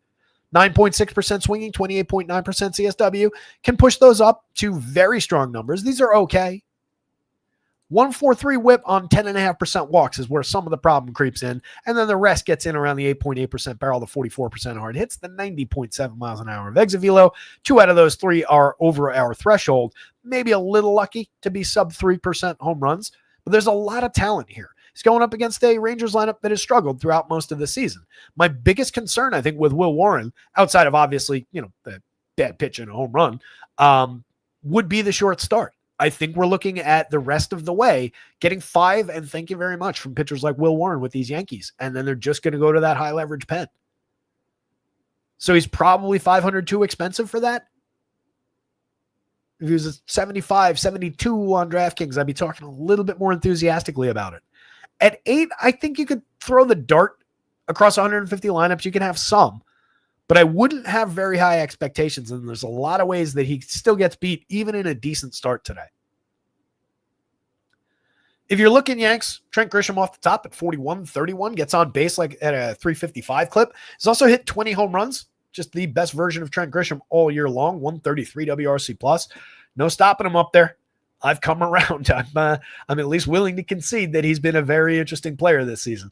Ben Rice in the 2 spot at 44 at 3,000, 16 home runs, diminishment in quality and basically everything else outside of the power overall. And even the home run pace has come down quite a bit. Still at a 231 ISO, still makes outrageously good contact, low strikeout, high walk. So there are very strong attributes overall for the player, but some of the numbers have dipped over time as the season has gone on. Still at a 120 WRC plus, and the best attribute is the 403 xWOBA under the surface that tells us any concerns about the dip in quality are just a young player finding his footing, and the things that he's actually doing at the plate are tremendous, and we don't have to worry. Aaron Judge is Aaron Judge, and he's back 61-45. That said, might take a second to regain the timing. You don't know exactly how that elbow is going to feel. So if you're looking to downgrade Aaron Judge for a reason, today would be the day to do it, and probably the one day all year. Cody Bellinger at 55, 35, 20 homers, 10 steals. Monster season out of Cody at 222 ISO, 128 WRC plus. Jazz at 53, 36 has 19 homers and 14 steals, a 128 WRC plus. 375 xWOBA for him. Look at all these primo xWOBA numbers. Goldie at 35, 28. Blasted a leadoff home run off Patty Corbin yesterday. Thought we were off and running. Sucked. Yankees loaded the bases in the first 2 innings. Corbin got so lucky last night because in the first, Austin Slater trying to beat out a base hit, strained his hamstring, came out of the game. So with the bases loaded and 2 out in the second, Corbin got to face Jason Dominguez, who subbed in and is not as good against lefties, nearly as good as Austin Slater is. I'm not saying Slater would have come through in that spot, but that was a key spot in that game for Patrick Corbin not getting completely blown up last night. We were so close to it. But Goldie's good and fairly priced at 35, at 28. Yeah, the power's down somewhat this season, but nothing else is. It's a good player. Jason Dominguez against a righty, fire away, but this is a very high-quality righty, so I limit my expectations. Kid's had an okay season, 50% hard hit rate, 9 homers, 18 steals, a 106 WRC+. plus. Still a growing young talent. Ryan McMahon at 36-29, definitely in play for cheap third base option.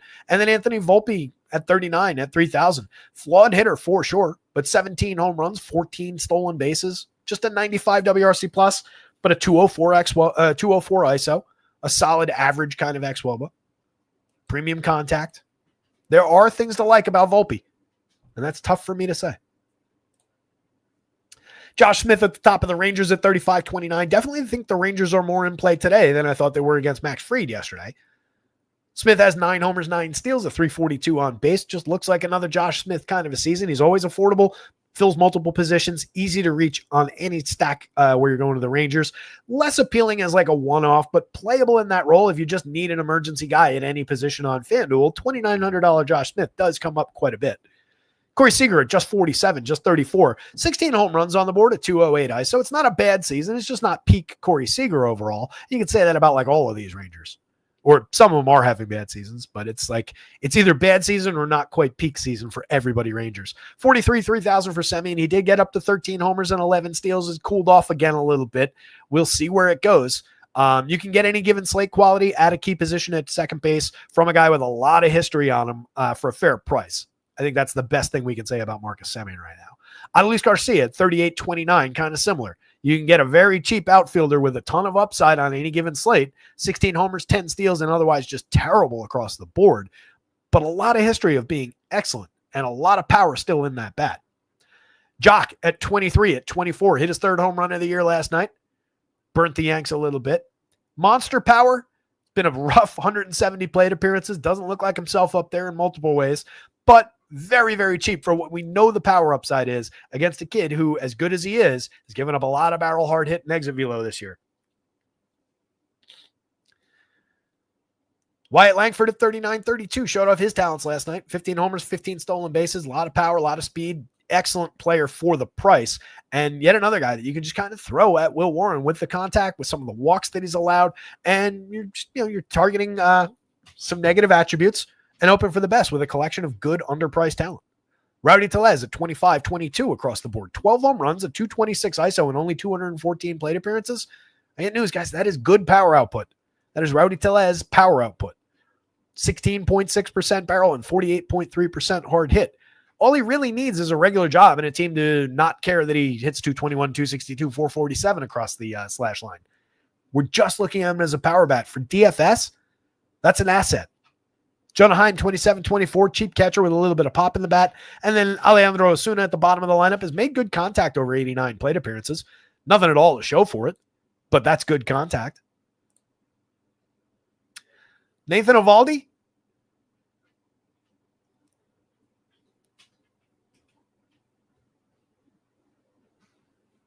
I don't know. Where did it land on the site? I think the Yankees are ranked higher than the Rangers. And again, it's just difficult to suppress that quality even against a good pitcher. Oh, that's funky. So the Rangers are like lower mid-board, 12th ranked out of 20 teams as far as the aggregate projections. But their value ranking on FanDuel is third. Their value ranking on DK is first. 10th ranked for home runs, 10th ranked Vegas total. Considering the value, I'll give it to the Rangers. Projection upside favors the Yankees, oddly. So Eovaldi, Rangers, Yankees, Warren. I do think there's four corners in play here. Warren only limited by the expectation that we're looking at 5 innings and that's it. Didn't mean to skip Coors Field. Rockies lineup is in. The Blue Jays lineup is not. So another 7+ implied total for the Blue Jays. Puts them pretty firmly on the board. Just an excellent lineup. A team that hits the ball hard, hits the ball frequently, does a lot of good things at the plate in this environment against this pitcher. Anthony Molina, over 8 2/3. Went just 2 innings in bulk relief the last time out. 2 innings to start before that. Do we have an announced? I didn't even bother to check because it's Coors Field.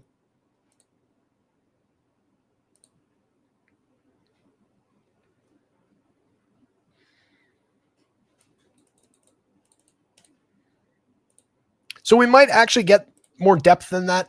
This is going to be a full start for Molina.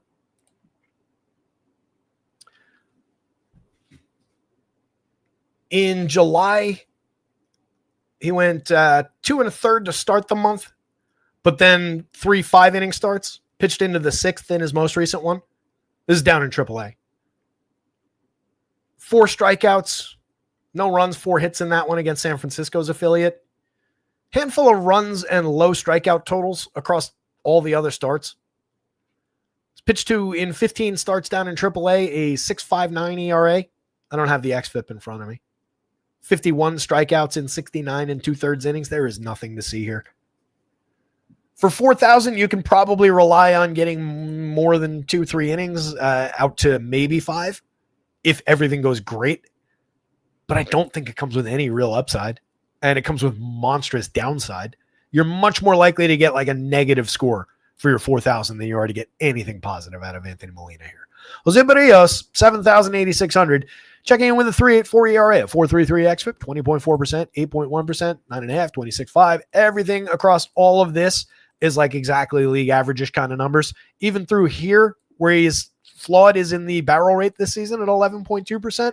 He's a sub-average pitcher who masquerades as a talented guy. Every now and then he breaks off a good start. It's part of the masquerade. Last time out, 4 1/3, 2 earned runs, but 5 total runs on 6 hits. 3 strikeouts, allowed 2 home runs to the Orioles. 6 strikeout day, but that came with 2 earned runs on 5 hits over 6, allowed a home run, walked 2 against the Tigers. It's a fairly effective start. Pair of 4 run games prior to that. A good 6-run start against the White Sox. A meltdown of 6 runs against the Yankees where he pitched 3 effective innings and then fell apart. Multiple 6-run games throughout the season. It's just not good. And this is Coors Field. I get it. For 7,000, you can chase some strikeout against the Rockies. This 20.5% down here is a little deceptive. It's padded by that. Less so that because it's getting more real with Tyler Freeman up at the top. But if we just look at these guys, I'll even throw in the 16%. That's a 23.5% rate already if you just leave out that small sample and then the leadoff hitter. So there are definitely strikeouts for Jose Barrios. I'm more inclined to avoid, but I get it if you feel like going there. It's a fair price. I'll say that. This, not so much. I would not play at 86, even if you're tempted. I really don't think there's value at 86. This is a little different. Nathan Luke's assuming the leadoff role again. Good opportunity, getting on base like crazy, creating runs, correlation directly to Bo Bichette, Vladdy Guerrero, the hitters that you really want in this lineup. Bichette comes in at 58.36 today with 15 homers on the board, a 170 ISO, 124 WRC plus. Excellent run creator, just expensive with a little Coors Field tax on him, but he's been tremendous all season. 8.5% barrels and 48.7% hard hits. A lot of effective line drives, especially he plays up in this big ballpark. Love the option there. Vladdy at 66, 4,000, correctly priced today. 16 homers, a 171 ISO, but all the power in the world. 13% barrels and 51.3% hard hits, and just primed for success in this environment. Addison Barger at 59.34 has 16 homers, a tremendous 343 plate appearances. Would be over 20 by now, probably in a full season with these Jays. It's just been great since joining this team. A lot of hard hit and barrel out of him as well. Alejandro Kirk, still just 3,700 despite it being Coors Field. Take advantage. FanDuel, where you don't need his position, has him at 35. That's essentially as if he was a $5,200 DraftKings player. You're getting a monster discount where you have to play catchers on Alejandro Kirk. 302, 360, 408 this year, a 115 WRC plus. Not monster for power output, but outrageously good barrel and hard hit numbers. Low strikeout, sub 10% strikeout. Just for bat on ball, frequency and quality. That is ridiculous to have him priced there. Dalton Varsho at 51. I would have taken Varsho at 37 rather than Alejandro Kirk. I think that's at least moderately justified. Varsho strikes out 30+%. He's got 9 home runs and 112 plate appearances, has put good bat on ball this season, but that's a much more flawed hitter, more exploitable. It's crazy that he's that high price while Kirk right next to him is not. 3,500, they're the same price on FanDuel. You can see the home run difference, 8.34 in the home run model for Varsho, just 4.96 for Kirk. We're not talking about Kirk as much of a home run bat, but just for a guy that can put the ball in play and take advantage of the huge ballpark. Love the option. Ty France at 43.31, fairly priced. Solid slash line. This is very Ty France-like. The power output looked like it was going to arrive this season in the first few weeks or the first month, and then just completely cratered. He is still making pretty decent contact overall, but we haven't gotten a lot of power output. 6 home runs and a 103 ISO. Joey Loperfido is interesting at 3,600, 32 on FanDuel. Over 76 plate appearances, has been tremendous. He's not going to stay at this level, but this is a very good young hitter getting a more frequent role and coming through. And he's playing at Coors Field for 3,600 against a nothing pitcher. Ernie Clement, excellent hit tool, multi-position guy, 41.33. It's a little bit silly that he's more expensive than Loperfido and Alejandro Kirk, but that's not his fault. He's very affordable at second base there, 3,300 multi-position on FanDuel, 289, 325, 394. Another guy who could just find success putting the ball in play. In this ballpark, that's all you need to do. On the Rockies side, as usual, they'll be under-owned by comparison, and Jose Barrios is very, very gettable. So I like the Rockies if they come in lower-owned, and they will by a pretty significant margin. Tyler Freeman up top, having a great season at 305, 394, 08, 115 WRC plus. He's not as good as he looks like he's been, but he's been tremendous. You're not really paying that much tax for it on FanDuel. 51 on DraftKings. You could say that's more just Coors Field doing that rather than the previous performance. Aziel Tovar, you're not paying anything for it. 4,000, 3,000. 6 home runs in 195 chances, a 182 ISO, showing dramatic improvement in the strikeout department, drawing a few more walks, crushing baseballs when he makes contact. Nothing not to like about that. Hunter Goodman, 57.35, most expensive bat on the team, 21 homers. He's worth it, 243 ISO. Jordan Beck, double-digit barrels, 41.1% hard hit. Mickey Moniak, 13.3% barrels, 46.9% hard hit from the left side. Like those two options quite a bit.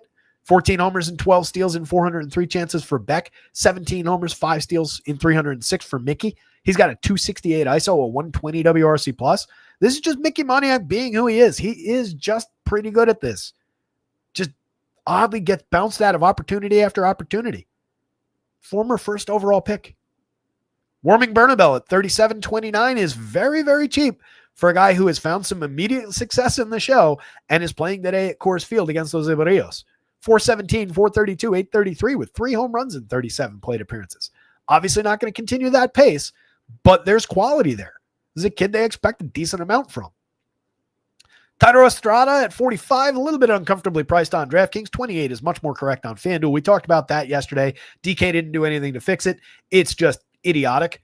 that Thairo Estrada is at 45 on a day when Alejandro Kirk is at 37. Just makes no sense at all. It's like they don't think these things through in, quality for quality. But you take advantage of that. You can avoid Thairo Estrada pretty easily.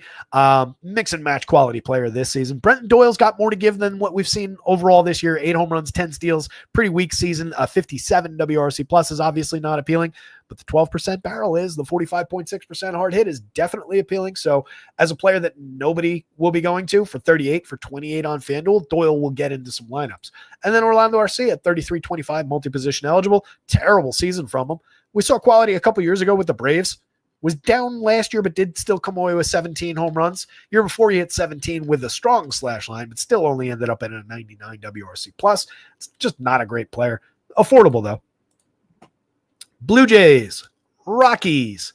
Jose Barrios if you have to, but I wouldn't pull that trigger, smash that glass, pull that ripcord, whatever you want to call it. You're going to pull that ripcord, nothing's going to come out. You're going to splat on the ground. Rays and the Angels. Angels lineup is in. Rays lineup is not.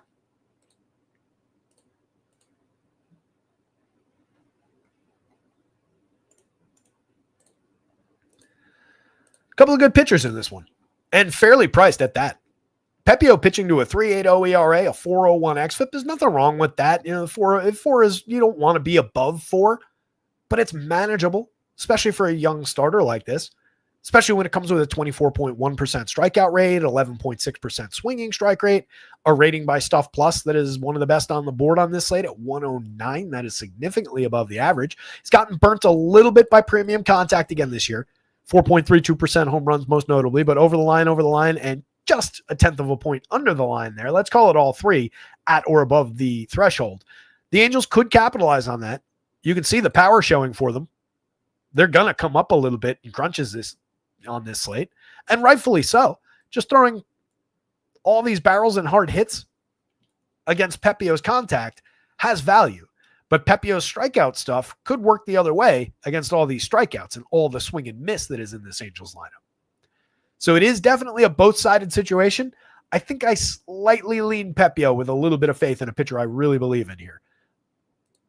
But if we're just looking at that, that is a 5-man group that has an average barrel rate of 14.6 this year. 5-man group and an average hard hit rate of 47.8. An average home run total of 20 across 5 guys in this lineup. That's significant power. Don't underestimate the Angels for that, but they come in with a 26.1% strikeout rate overall on the season. Collectively, the active roster has a 178 ISO, 105 WRC plus against right-handed pitching this year. 108 of their home runs collectively in 2,800 plate appearances have come against righties. A lot of back and forth in that one. I think there's less back and forth with Jose Soriano against the Rays. They're at a sub-4 total. Jose Soriano is excellent at keeping the ball down. Negative 3.5 degree average launch, a 1.24% home run rate that is entirely real, and it's just a couple of these barrels escaping. 48.3% hard hits, 91.4 miles an hour of exit velo. We care a lot less when they're warm burners. 3.65 ERA, a 3.52 xFIP has been tremendous in those departments. Just 20.3% strikeout is the one thing that we continue to quibble with Jose Soriano. That and the walks. Too many guys on base, too many opportunities, but he can punch his way out of trouble. He's got an 11.5% swinging strike rate. He's been better for strikeout stuff in years past, partly as a reliever, but there is strikeout upside there, and going up against a team with a 22.8% strikeout rate and some high strikeout numbers through the middle there, I think there's upside for Soriano at least to give us 6-7 clean innings here. I think we like him a little bit better than the industry does. So let's keep that between us. We'll keep it a secret. Maybe we can get away with it one more time. Last time out, definitely had him that day. Against the Rangers, went 7. 1 earned run, 2 runs total on 5 hits, struck out 7, walked 2. That's an ideal Jose Soriano start. A couple starts prior to that, I mentioned this at the beginning of the show. He did give up a couple odd home runs. 2 solo shots against Seattle. Those were the only 2 runs they scored. They had 4 hits all game.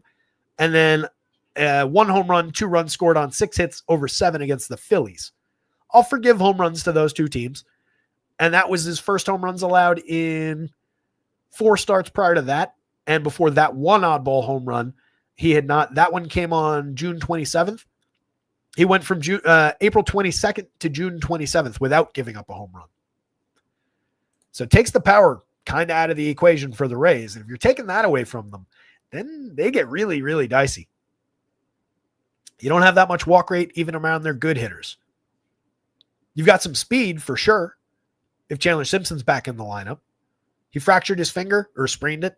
Was out of the lineup the last few days, but available off the bench and supposed to be back in the lineup today. We'll see where he hits. If he's leading off, that's an asset, but 4,800 is a little silly. I don't really understand why Chandler Simpson, Johnny Diaz, Brandon Lau, and Junior Caminero are at 48, 47, 45, and 51 when they priced some of the guys at Coors Field like they did. I really don't understand what DraftKings is doing. Chandler Simpson is correctly priced at 29 on FanDuel, I would say. He's very good, but he's a 2-category player. He hits for average, and he steals bases. He's going to score runs. He's going to correlate that way, but that is not something he can control. He's got an excellent hit tool. Sub 10% strikeout over his first 247 Major League plate appearances, slashing 297, 332, 341 with 32 stolen bases. He's the fastest man in baseball. But 4,800? I don't see it. I think that's expensive. Diaz at 47.31, that's fine. It's just the way those bounce off those Coors Field prices as I'm thinking them through. That's fine for Yandy Diaz. This is a very good player. 20 home runs on the season. Excellent on base. 125 WRC plus. Nothing wrong with Yandy Diaz. Brendan Lau at 45.31. 19 home runs for him. But if we're checking the home run department, 5.34 in the model, 5.48 for Junior. Both guys slightly over halfway to the magic number. But those are two guys who are consistently at or above 10 in the home run model. So a little bit challenged for power upside there. Junior's got 28 home runs on the season and a 246 ISO. If anybody in this lineup's going to hit one, it's either Brandon Lau or Junior Caminero. But it does take something away from their upside, from their quality, especially when they're fully priced. Josh Lowe at 4,029, not having a good year, but a good player. 7 home runs, 10 steals, a category filler when he's going right. Ha-Sung Kim, another category filler in this lineup. It's kind of what the Rays are. 37-27 from him. Down season last year. Terrific season 2 years ago. Cheap, fills second base. Very, very playable, but not crazy appealing. This is a name I don't know. Hunter Ferruccia. You got to do this with your hand when you say Ferruccia. 21 across sites. I know nothing about this player. He's made 11 plate appearances.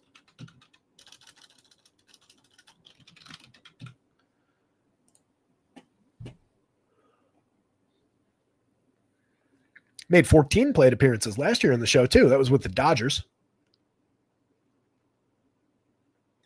In AAA this year, solid slash line, 290, 399, 467, a 178 ISO, 124 WRC plus. That's as a 28-year-old in AAA, though. 9 home runs on the board. He is definitely quad A type talent. Looking back through the minor league track record, there's not a ton of success even at more advanced ages. But what I will say for that is you do tend to get aged up catchers a lot in the minor leagues. So it's a little bit less of an impact statement talking about his age at AAA than it would be for an outfielder, a shortstop, etc. But this is not a major league caliber player. Jake Mangum, also not a major league caliber player, down to 281, 323, 354, plummeting. 2 home runs, 16 steals, down to a 90 WRC plus. One of my bigger I told you so's of the season. We finally got there. Does play a good outfield. I'll give him that much. Does have a little bit of speed out there. And that slash line is okay still, but he's nowhere near the player that he looked like for a stretch at the beginning of the season. Johnny Lucas, similar kind of a player. 340, 365, 420 to start, over 52 plate appearances.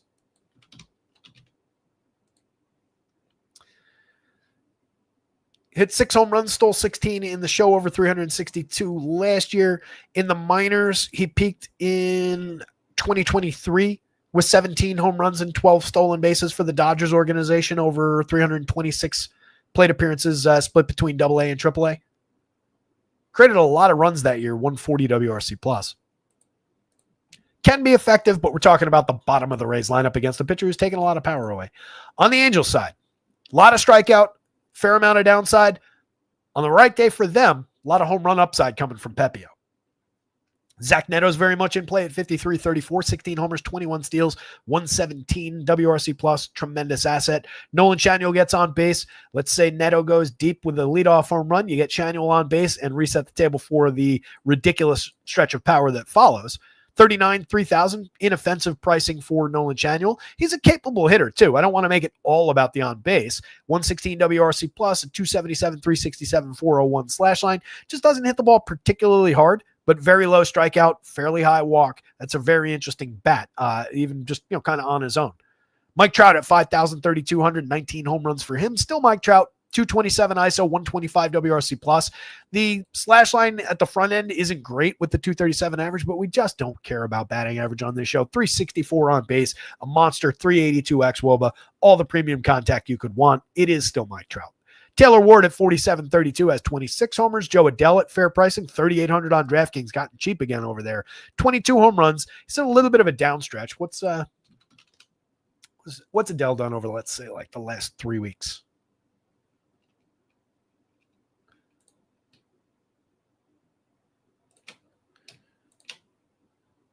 Post-break, has hit 3 home runs. 2 of them came in the first 2 days after the break at Philly. But slashing just 154, 191, 338 with a 40 WRC plus, 185 ISO, 35.3% strikeouts over that small stretch. That's just his last 68 plate appearances. If you want to extend that back to the beginning of July, it's just 4 home runs, 193, 250, 368 with a 68 WRC plus.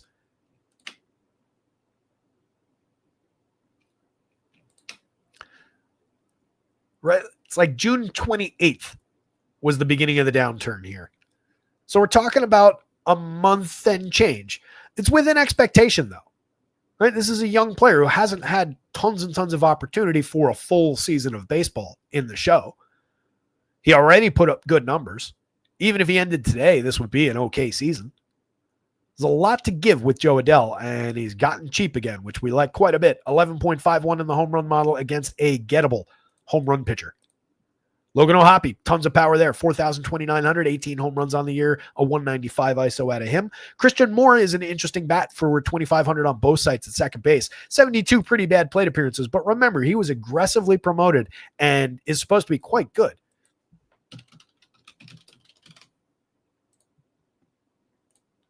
He's still not 23, and he got promoted to the show already.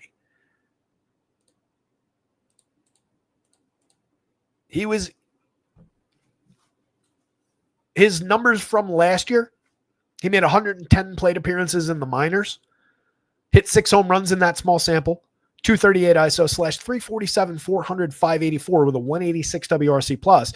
And the reason that sample was only 110 plate appearances is because he also made 337 plate appearances in college last year as a 21-year-old. He was drafted last year, and he's in the show. So far this year, in 254 opportunities across AA and high and AAA, 288, 390, 447, 6 home runs, 9 steals, a 131 WRC plus. Kid's just good. Just needs a full opportunity and to find his footing for a minute in the show. That is aggressive promotion. Oswald Peraza, a member of the Angels now. Typical Angels approach to, a reclamation project. As we talked about a lot when he was with the Yankees, that is a kid who had some prospect pedigree on him once upon a time. He's just been a disaster at the major league level. But this is a habit that the Angels have gotten into of just picking these pieces up, polishing them off, putting them in the lineup, and getting a little something out of them. 2,000 on DraftKings, 21 on FanDuel. I just wish he had different positioning on DK. But if you're stretching this lineup, there's no Joel Moncada today. That's not a terrible way to do it. 1, 2, 3, 4, 5, 4160. Since I'm on DK, if I did that, take O'Hoppe and get the catcher covered, 4,020. It's affordable as a 5-man. Bryce Teodosio at the bottom of the lineup, solid 7 plate appearances so far. Memory serves, I don't think there's much to offer there, though. Ooh, 55. We got to get moving. Yeah, not too much through the minors. 2022 in AA, he did hit 14 home runs and stole 28 bases across 425 plate appearances, but also slashed 192, 295, 333 in that stretch, had a 71 WRC plus, which is honestly hard to accomplish. So yeah, not much to see out of the bottom spot there, but also maybe a little bit interesting. That's if you're going to the Angels, et cetera, et cetera.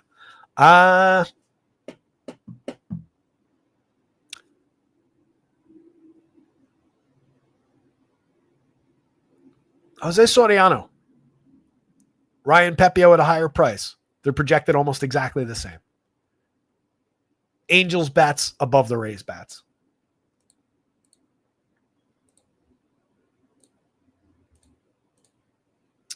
Diamondbacks lineup is in. The Padres lineup is not. Yu Darvish, 7 innings of quality his last time out against the New York Mets.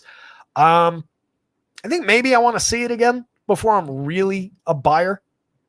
Not that he hasn't had a spectacular career, but it was looking pretty lost prior to that outing.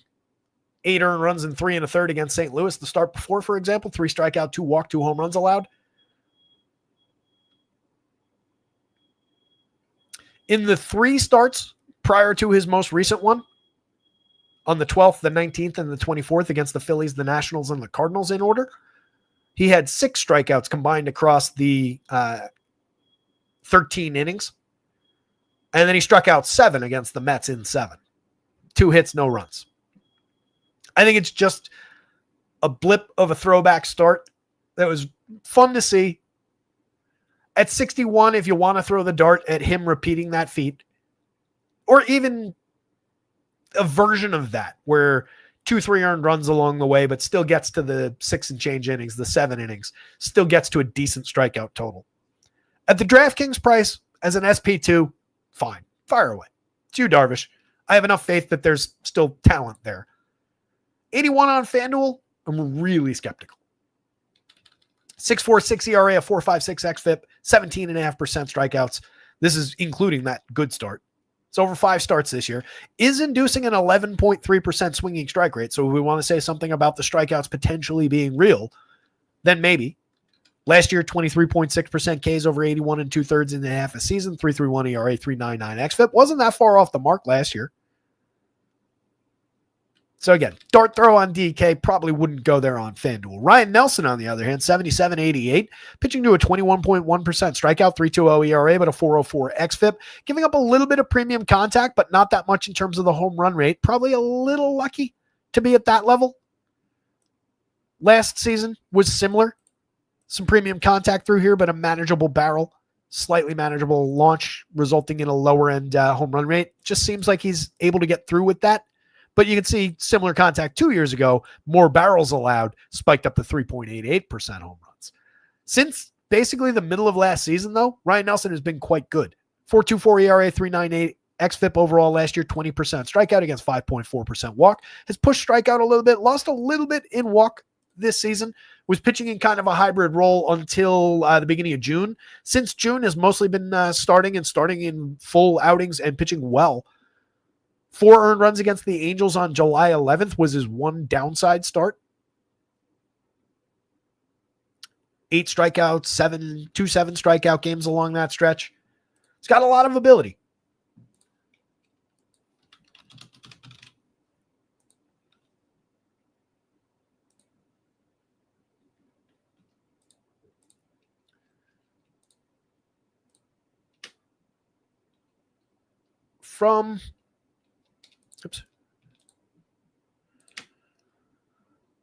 I think I looked at this on last time he pitched as well. From the beginning of July last year through the end of the season, over 12 starts, Ryan Nelson pitched to a 3.05 ERA, a 3.33 xFIP, had a 24.8% strikeout against a 5% walk. He's just good. And he's been continuing a lot of that.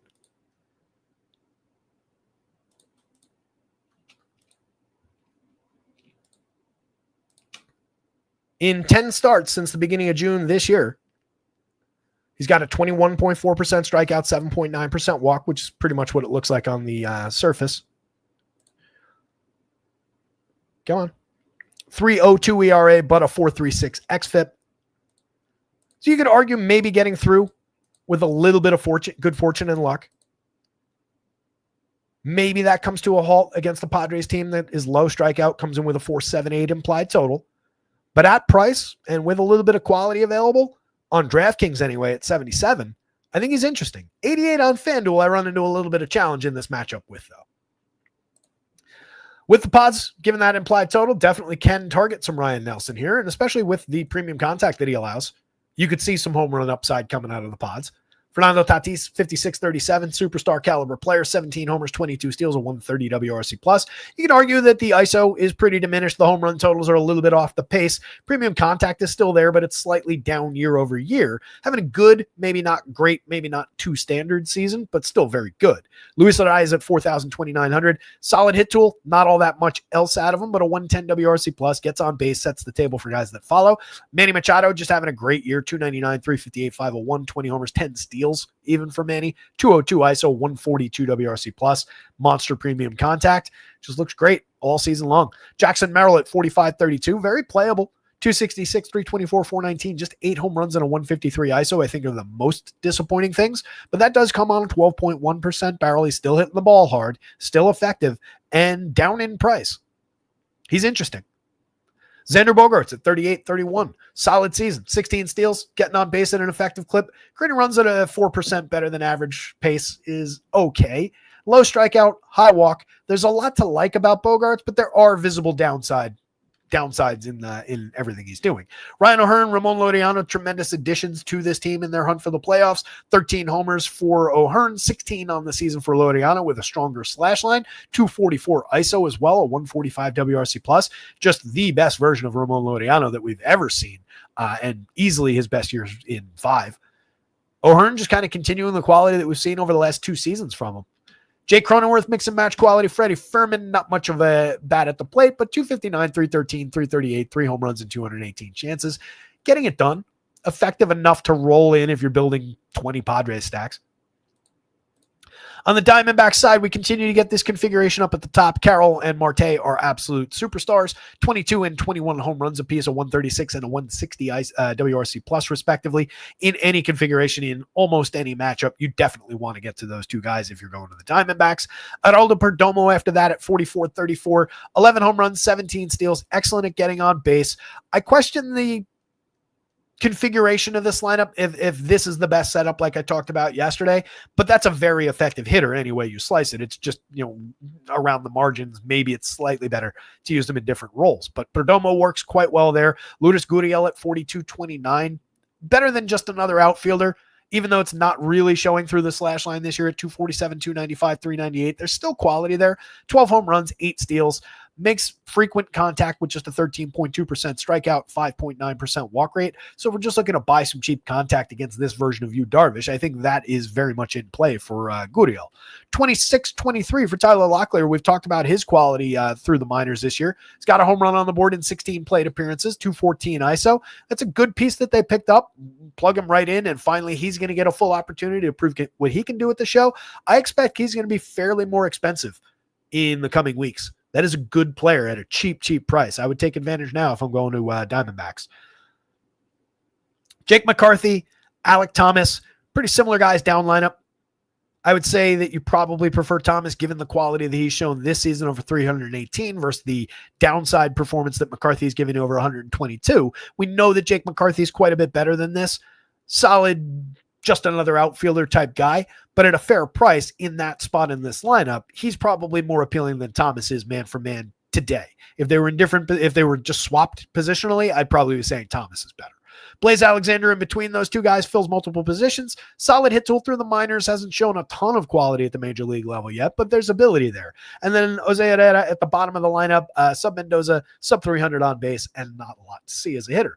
This goes Padres bats, Diamondbacks bats, Ryan Nelson, Yu Darvish on DraftKings.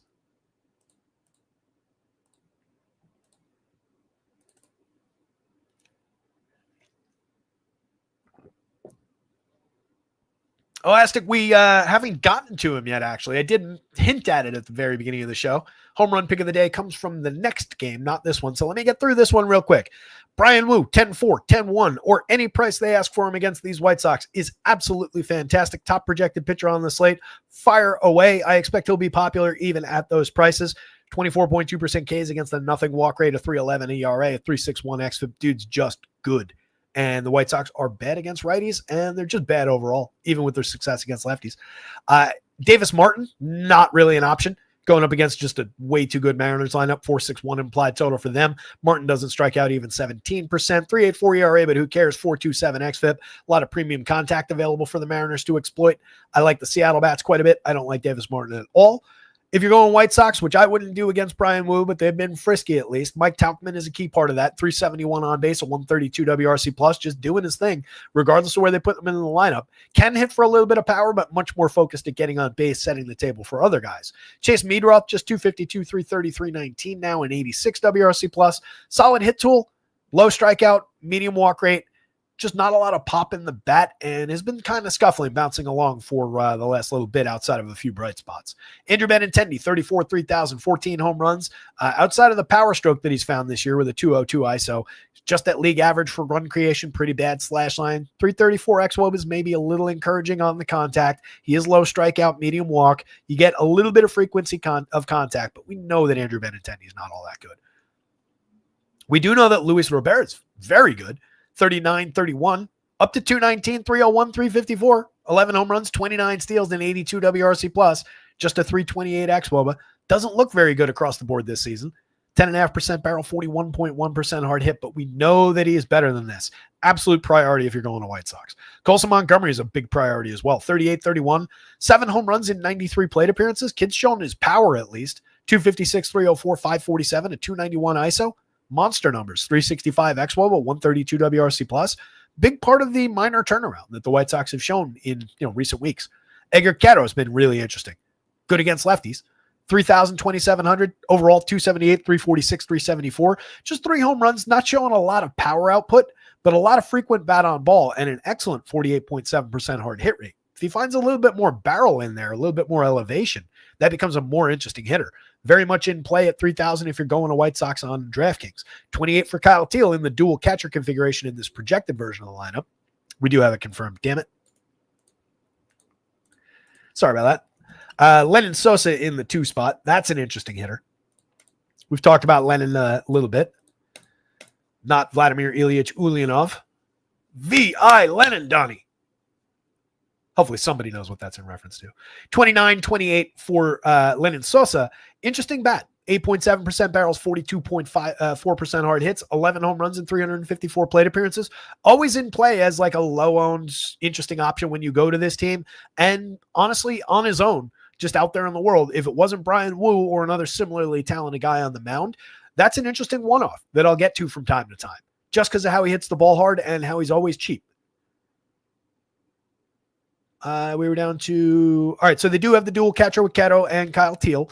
Teal, 11% barrel since his call-up. An interesting slash line at 267, 370, 376. They've actually got a pair of interesting young catcher options on this team now.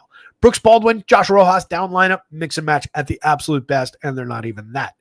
On the Mariners side, fire away against Davis Martin. Love the upside for them. We do have their lineup as well. Randy Arozarena, very interesting in the leadoff spot now. Seems like just kind of what they're doing, given the odd downstretch that JP Crawford hit. He went from 390 to 358 on base over the course of like a month.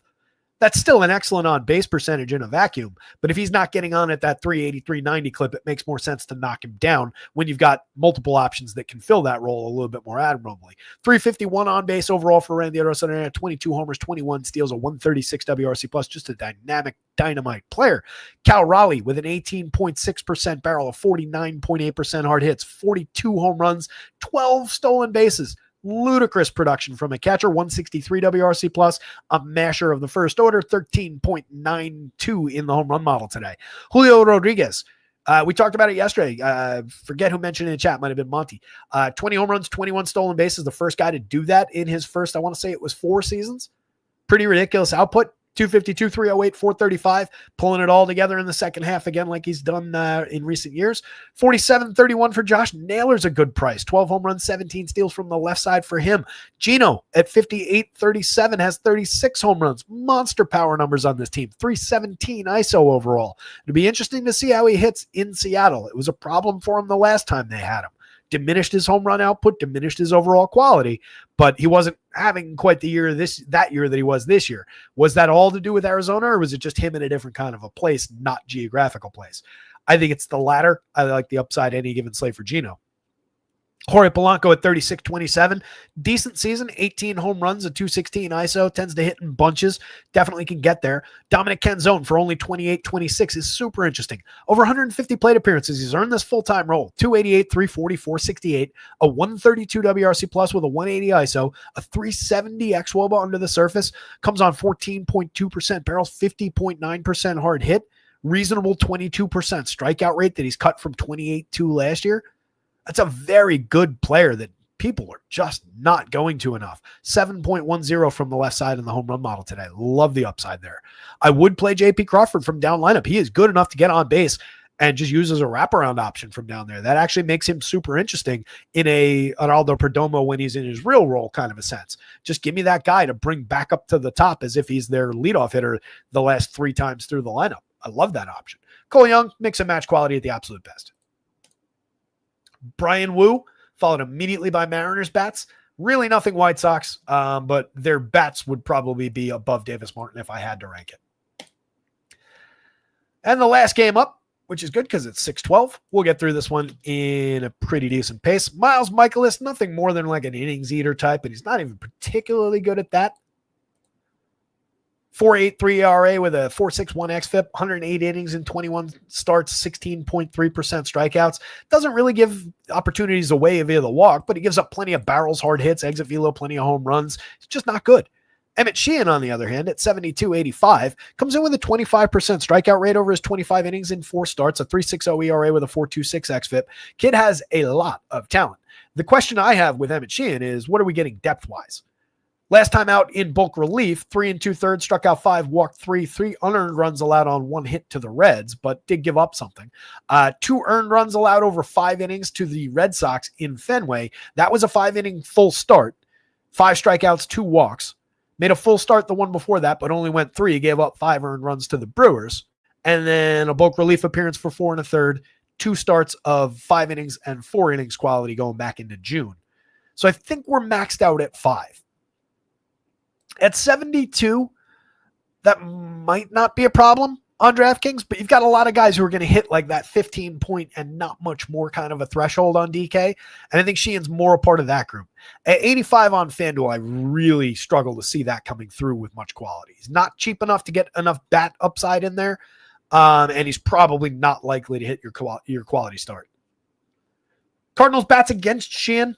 4+ implied total. They're in play as much as they ever are against a semi-gettable pitcher. Brendan Donovan at 43,000 with multi-position, fairly priced. Solid slash line this season, a 114 WRC plus. Just fulfilling his role, doing Brendan Donovan things there. There's nothing crazy or outrageous about his year, but it's been a quality season. Ivan Herrera at 4,000, 3,100. Their best bat this year, I think it's fair to say, over his 248 plate appearances. Double-digit barrels, 46.2% hard hits, 10 homers, very solid slash line, a 150 WRC plus. Alec Burleson, more just another outfielder, also has first base eligibility. 14 homers in 386 chances is fine. A 175 ISO is fine. 122 WRC plus is very good. Does hit the ball hard, does not strike out. So if you're just looking to buy cheap batted ball events, Alec Burleson's kind of interesting there against a young pitcher who's just not fully formed. Wilson Contreras at 41.29, 15 home runs, pretty adequate season, 187 ISO, 122 WRC plus. Lars Nootbaar at 38.28, followed by Mason Wynn and Nolan Gorman. I like the 2 lefties in that group. 38 for Nootbaar with a lot of power upside, a lot of premium contact on display. 12 home runs in 396 plate appearances, just a 150 ISO. The power results have been down, but the contact has been right where it's supposed to be. Nolan Gorman has diminished as far as the quality of contact overall. He's got 9 home runs in 237 chances, a 179 ISO. He really struggles for any kind of consistency. Very much a 3 true outcomes player who previously struck out too much while not drawing quite enough walks. This year, that's normalized a little, 30.8% strikeout against 11.4% walk, but the power's kind of down, which is a shame. Any given slate, he could easily normalize all of that and blast a big home run, but a little bit difficult to see right now. Pedro Pa has Victor Scott, mix and match guys at the bottom of the lineup. Scott does steal a lot of bases, 29 in 384 plate appearances, despite only getting on at a 311 clip is an accomplishment, but it's not really a DFS asset. And then the Dodgers, the last team of the day, 6,900 for Shohei Ohtani.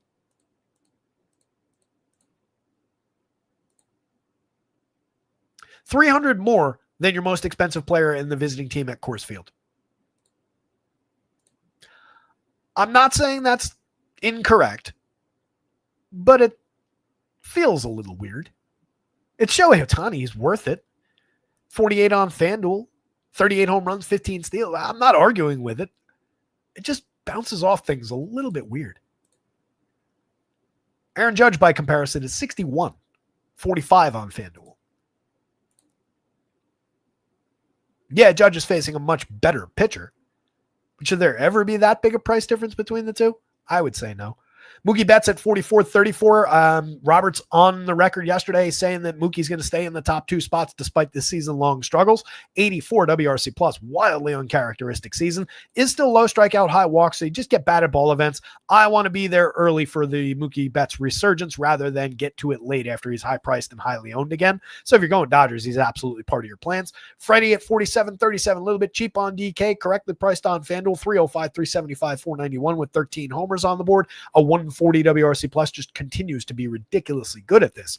Teoscar Hernandez at 42.35, high-end home run hitter, 16 on the season, a 199 ISO. Needs to get it in gear as far as the pace of his home run hitting, but a tremendous bat on any given slate. Michael Conforto continuing to make good contact from the left side, continuing to not see any real success for it. 9 home runs and 353 plate appearances is his best attribute, but a 344 xWOBA tells us that at some point, if you give him infinite plate appearances, it will normalize. Andy Pye has 43, 3,019 homers. A little bit of a cooling off period going on, but a very strong season from the young player. Alex Freeland at 25-22, slashing 308, 400, 308 over his first 15 chances, and a little bit of pedigree to potentially continue that. At such cheap prices, he's definitely interesting. And then Dalton Rushing at 23-24, another high-end prospect for this organization. He's made 92 plate appearances. They haven't been good at all, but he has made good contact in those. 10.6% barrel, 42.6% hard hit. Not nothing. Both those guys are striking out at 40% rates, though. That's a little bit concerning. But once we get down the bottom of the lineup, you're just taking the price discounts, if nothing else. And yes, as we were going through that, I did skip over Max Muncy in the cleanup role. 4,100 on DraftKings, 3,200 on FanDuel, 13 home runs on the season with a 205 ISO, 13.9% barrels, 53.1% hard hits, just striking out 21.9% while drawing a 16.3% walk rate, and your home run pick of the day at 8.23 in your home run model. Not over the magic number necessarily, but just given the frequency of contact, the frequency of barrel that Miles Michaelis is allowing, that is a tremendous option in my mind, and I hope he's a little bit under the radar today. He's very affordable. Love Max Muncy's upside. Love Max Muncy, period. And that's about it, guys. 618. It's a good thing that's about it. Noble Entertainment came through. Yo, what's going on, dude? Doug confirms Yelich in the lineup. Lockridge not starting. Thank you, buddy. Batting third. This is right where we expected him. Yeah, it was just weird that he wasn't in that projected. I think the way Labs does it is they just grab last, unless there's a guy on the IL, they just grab the last thing that the team did against that handedness. Pretty sure. I did catch the Stanton one. I didn't catch the Yelich one before the show. But anyway, you guys, let me punch out of here. Let me get the site updated. The website is rotoscouts.com. Check it out. Everything is under $1 a day for access to all of it. So for less than $7, for less than you would pay for a sandwich at most places these days, for less than the price of the fucking McDonald's value meal these days, maybe not like the double cheeseburger $6 thing, but close. Gets you from here to next week on a weekly, monthly, and quarterly plans available. Access all the baseball projections, hitter projections, pitcher projections, individual home run model, home run picks, top stacks, power index, game-by-game snapshots that give you screenshots of this board so you can see all the stats laid out alongside the pricing and the projections and do with it what you will. Football right around the corner. Every single regular season football game covered, fully projected. For main slates, we have all top stacks and different rankings and all kinds of stuff. NBA, NHL right around the corner. Same under $1 a day. Same 6 and change for a weekly. Gets you access to all of it when all of those sports are rolling. With that in mind, gang, also check out acemind.io, our sim and optimization partners as we roll into football season. To me, that becomes far more important. Promo code rotoscouts, all in caps, still gets you 20% off your first month over there. That's acemind.io. Give our pal Gundacker some love over at his show and his site as well. With that, good luck out there tonight, gang. You absolutely rock. I appreciate every single one of you.